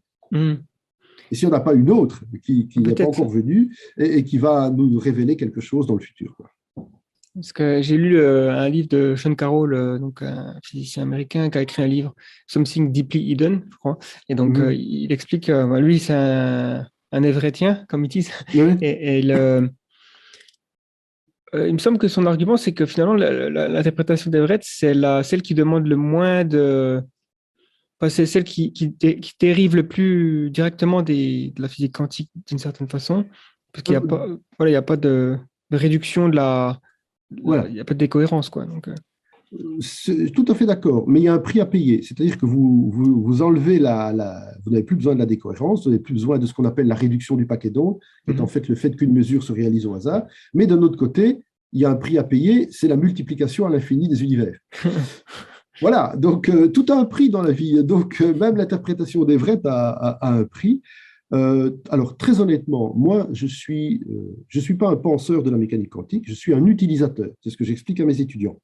Donc on travaille dans l'interprétation de Copenhague, d'accord? Et je suis honnête avec mes étudiants, je dis c'est comme ça qu'on va travailler parce que c'est la plus simple pour l'interprétation. Et après, comme je suis quand même quelqu'un d'honnête, quand j'ai fini le cours théorique avec toutes les formules, les expériences et tout ça, je dis bon maintenant on va discuter, on va aller dans le fun et on va discuter un peu les interprétations. Et je présente les 3 grandes interprétations dont j'ai parlé brièvement ici pour leur expliquer que bon, il n'y a pas de possibilité réelle de choisir entre ces 3, que c'est à eux de se faire leur propre opinion. Voilà. Mais donc, je travaille dans l'interprétation Copenhague. Je ne suis moi-même pas totalement convaincu que c'est la bonne interprétation, mais après, je suis honnête avec mes étudiants, je dis qu'il y en a d'autres et je les laisse eux-mêmes décider laquelle leur convient le mieux. ouais, ça me paraît effectivement logique. Parce que c'est vrai que enfin, c'est clair que étant donné que la physique quantique marche tellement bien, que c'est on pourrait dire la théorie qui marche le mieux de l'histoire de Oui, la science. oui, tout Euh, à fait. il y a cette idée d'essayer de l'interpréter, finalement, bon, c'est peut-être pas nécessaire. Enfin, en tout cas, les philosophes qui s'y penchent peut-être, mais au final, si ça marche et qu'on peut faire des choses avec, d'ailleurs, la révolution du monde moderne est issue de. Ah oui, tout à fait. Ouais. Mais effectivement, l'interprétation n'est pas nécessaire. Tout fonctionne bien. Et on n'a pas besoin d'interprétation pour construire des microscopes à effet tunnel, des smartphones, des lasers et des GPS, et peut-être dans le futur des ordinateurs quantiques. On n'a pas besoin d'interprétation. Ce n'est pas nécessaire. Mais il faut quand même avouer qu'il y a un petit côté insatisfaisant sans interprétation. Notre cerveau humain, tout physicien qu'on est, on n'a pas envie de se contenter que des équations et des expériences. On a envie de donner du sens à la théorie. C'est pas nécessaire, mais c'est humain. Et donc, voilà. Donc, c'est pour ça qu'il y a toujours beaucoup de chercheurs qui se penchent sur ces questions et qui essaient de voir s'il n'y a pas une interprétation qui est meilleure que les autres ou si on ne peut pas trouver dans la nature une manière de prouver qu'une des interprétations est plus proche de la réalité que les autres. Mais pour le moment, personne n'y est arrivé. Et où est-ce qu'on en est dans la tentative de réconcilier donc, physique quantique et relativité générale donc, c'est ce qu'il y a eu il y a quand même des difficultés entre les deux pour communiquer. C'est une très bonne question. Quelle est la question suivante? Et donc, non, en fait, bon, on est très avancé et nulle part. On ne sait toujours pas le faire. Il y a vraiment une incompatibilité complète entre les deux théories. Alors, il y a des tas de tentatives pour essayer de concilier ces deux théories, la théorie des cordes, la théorie des champs de speed élevés, la théorie de la gravitation à boucle, puis des trucs que je ne connais pas moi-même parce que ce n'est pas ma spécialité. Mais pour le moment, très honnêtement, on n'est nulle part. Ça semble être d'une complexité folle. Ou alors on a raté quelque chose et il y a une explication simple que personne n'a encore vue, ou bien ça va être très, très, très compliqué et très, très dur. On n'a aucun modèle satisfaisant pour le moment actuellement. Et je dirais même que la situation est plus tragique que ça, parce que même si on en avait un, on aurait beaucoup, beaucoup de mal à prouver expérimentalement que c'est ça. Parce que pour pouvoir tester cette théorie qu'on appelle gravitation quantique, il faudrait la tester sur des systèmes où la gravitation et la mécanique quantique interviennent de manière sensible et jouent à peu près à jeu égal. Et ça va être très, très, très compliqué, quoi. À moins de disposer d'un trou noir à proximité, on pourrait faire des expériences, ça va être difficile. Donc, je dirais que non seulement nous n'avons pas de théorie encore suffisamment élaborée pour permettre d'imaginer qu'on a quelque chose de sérieux, et d'autre part, même si on l'avait, on va avoir d'énormes difficultés à expérimentalement prouver que c'est ça. Donc, je dirais, il y a encore du boulot pour les physiciens dans l'avenir, quoi. Beaucoup de boulot. oui. Mais c'est bien, c'est passionnant. C'est passionnant. Oui, c'est vrai qu'il y a souvent, j'entends parler de dire que la physique est un peu en crise à cause de ça. Ça fait il y a des décennies qu'il y a pas eu de grandes révolutions de paradigme, de changements de paradigme. Le boson de Higgs, Non, c'est finalement quelque chose qu'on s'attendait à trouver. Et donc, exactement, exactement. Mais par exemple, les ondes gravitationnelles, on s'attendait à les trouver, mais maintenant, on les a trouvées, on peut les mesurer. ouais. Donc ça, c'est intéressant. Le boson de Higgs, on s'y attendait, mais maintenant, on peut vraiment le mesurer, vérifier ses propriétés, voir si c'est conforme. Et donc, il y a des avancées, mais c'est très lent. La science travaille sur un temps très long en général. Et donc ça, il faut s'en rendre compte. Je crois qu'on s'en rend un petit peu compte avec la crise Covid actuelle, où le public voudrait des réponses tout de suite. Mais non, la science prend son temps parce que ce n'est pas facile. Savoir quel est le taux de contagion, comment on va fabriquer un médicament, comment on va fabriquer un vaccin, ça demande du travail. C'est long, c'est difficile, c'est coûteux. Et donc, le boson de Higgs a été long, il a fallu plus de 40 ans pour le mettre en évidence expérimentalement, alors que pratiquement tout le monde était sûr que ça existait. Les ondes gravitationnelles, on savait que ça existait, mais on ne savait pas les mesurer. Maintenant, on peut les mesurer, et grâce à ça, on peut avoir des informations sur les collisions de trous noirs qui se passent aux frontières de l'univers. Donc, c'est fantastique. Ça avance, mais pas toujours aussi vite qu'on voudrait. On peut aussi, il faut se rendre compte que les gens, ils peuvent maintenant, certains physiciens sont capables de faire des mesures sur des atomes isolés. Donc, on peut piéger un atome dans une cavité et l'étudier. Serge Haroche, un physicien français, a reçu un prix Nobel parce qu'il a pu observer expérimentalement la décohérence de photons dans une cavité optique. Donc, on fait des choses absolument fabuleuses. Mais c'est lent, c'est compliqué, c'est difficile. Et on n'aura pas les réponses tout de suite à toute une série de problèmes, ça c'est clair. Donc, pour finir sur une note positive, espérons que peut-être le prochain Einstein nous écoute et qu'il va trouver les réponses. L'espoir, c'est dans la jeunesse, hein, ça c'est clair. Hein. Un jour, quelqu'un viendra sans doute avec une idée révolutionnaire, enfin peut-être, ou peut-être qu'il faudra une dizaine, une centaine de personnes avec des idées révolutionnaires pour arriver au bout. Mais je suis optimiste, on finira par comprendre toute une série de choses, quoi. Bon, voilà, il faut travailler, il ne faut pas se décourager, il faut être optimiste, et puis on va y arriver. On va y arriver. Ouais, parce qu'il y a cette idée alors, il y a plusieurs un peu d'écoles de pensée là-dessus, c'est qu'il y en a qui pensent que finalement, peut-être que l'être humain est tout simplement pas câblé pour comprendre à un certain niveau la réalité. Parce que d'un point de vue de l'évolution naturelle, il n'y avait pas de raison de faire une espèce qui comprend la réalité. Ce qui compte pour l'évolution de la sélection naturelle, c'est la survie et la reproduction, quoi. Et donc, Exactement. s'adapter à son monde, d'ailleurs, on voit bien à cause de tous les biais qu'on a, des difficultés de comprendre les exponentielles, c'est parce qu'on a un esprit qui a été façonné à travers des millions d'années.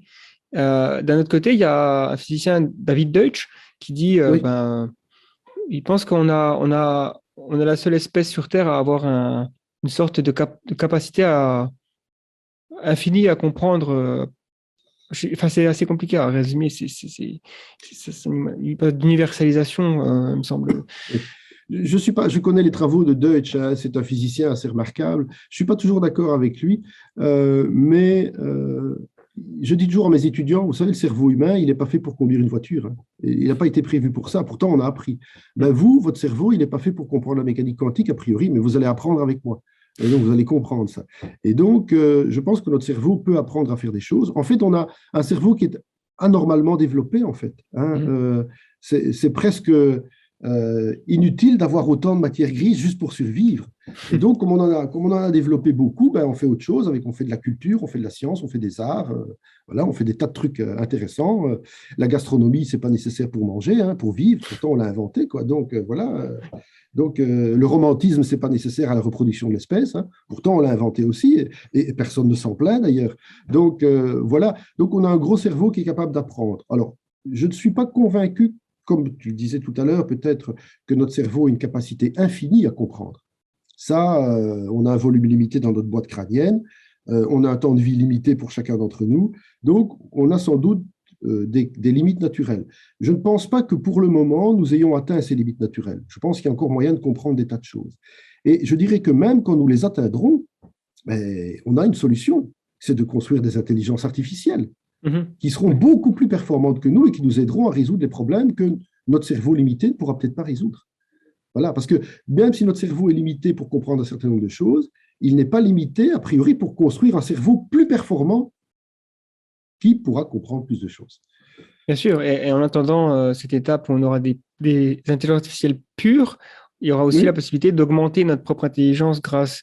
Alors, bon, il y a la pharmacologie qui peut peut-être donner des solutions, mais aussi des interventions non invasives ou invasives. Donc, on parle d'implants, ça.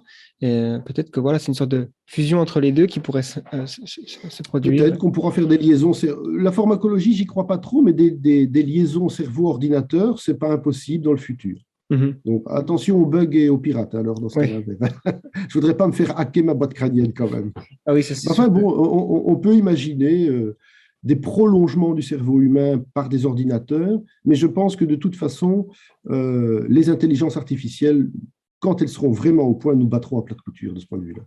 Voilà. Oui, elles le font déjà dans certains domaines et généralement. Dans certains domaines, elles le font déjà très bien d'ailleurs. Et c'est vrai jusqu'à la fin des temps, quoi. C'est-à-dire à partir du moment où une IA nous bat aux échecs, ça restera vrai jusqu'à la fin des temps. Ah oui, oui. Il faut se rendre compte que nos descendants artificiels seront plus forts que nous. Oui. Ouais. Mais ce n'est pas un problème. Pourquoi ne pas vivre en bonne entente avec ces créatures que nous aurons nous-mêmes créées et qui pourront peut-être nous aider à résoudre des problèmes insurmontables pour nous et nous aider à survivre ou à vivre mieux, tout simplement. Oui, de toute façon, c'est clair que c'est pour moi un espoir parce que tellement de problèmes sont liés à un manque d'intelligence. Avoir plus d'intelligence à disposition, c'est une des ressources peut-être dans l'univers qui est extrêmement valable. Donc, peut-être que ça va résoudre le réchauffement climatique. Bon, ça demande une volonté politique qu'on a du mal à avoir. Voilà. Les technologies, on les a. On les a, les technologies. Pratiquement toutes celles qui sont nécessaires sont déjà plus ou moins disponibles. C'est clair. Ok, bon, je pense qu'on a fait le tour de toutes les questions, en tout cas sur faire de la zone astrophysique. On a même fait un détour par la physique quantique. Et donc, merci beaucoup en tout cas. Je ne sais pas si les gens veulent en savoir plus sur tes travaux, si tu as une présence en ligne. S'il y a les gens qui veulent vraiment aller loin, ils peuvent lire tes articles, j'imagine. Oui, mais ça, c'est des articles vraiment pour physiciens. Donc, j'ai pas écrit j'ai écrit quelques petites choses de vulgarisation. Peut-être que le plus simple, c'est que je t'envoie des liens et quelques références de bouquins, pas de moi, mais d'autres auteurs qui ont fait des choses intéressantes à ce niveau-là. Très bien. Et dans ce cas-là, tu pourras les mettre en ligne si ça t'intéresse. Ok. En tout cas, c'était un plaisir d'avoir cet entretien avec toi et j'espère que certains de tes auditeurs pourront tirer quelques enseignements de tout ce qu'on a dit et que ça leur aura fait plaisir, tout simplement, quoi. Si vous avez écouté ce podcast jusqu'au bout, je pense que vous êtes tout à fait capable de passer un doctorat en physique quantique. En attendant, je vous invite à écouter nos précédents podcasts, dont certains sur des thématiques similaires comme les vaisseaux multigénérationnels, les voyages interstellaires et le cosmisme. On se retrouve très vite pour un prochain podcast. C'était Gaëtan de The Flares. À bientôt.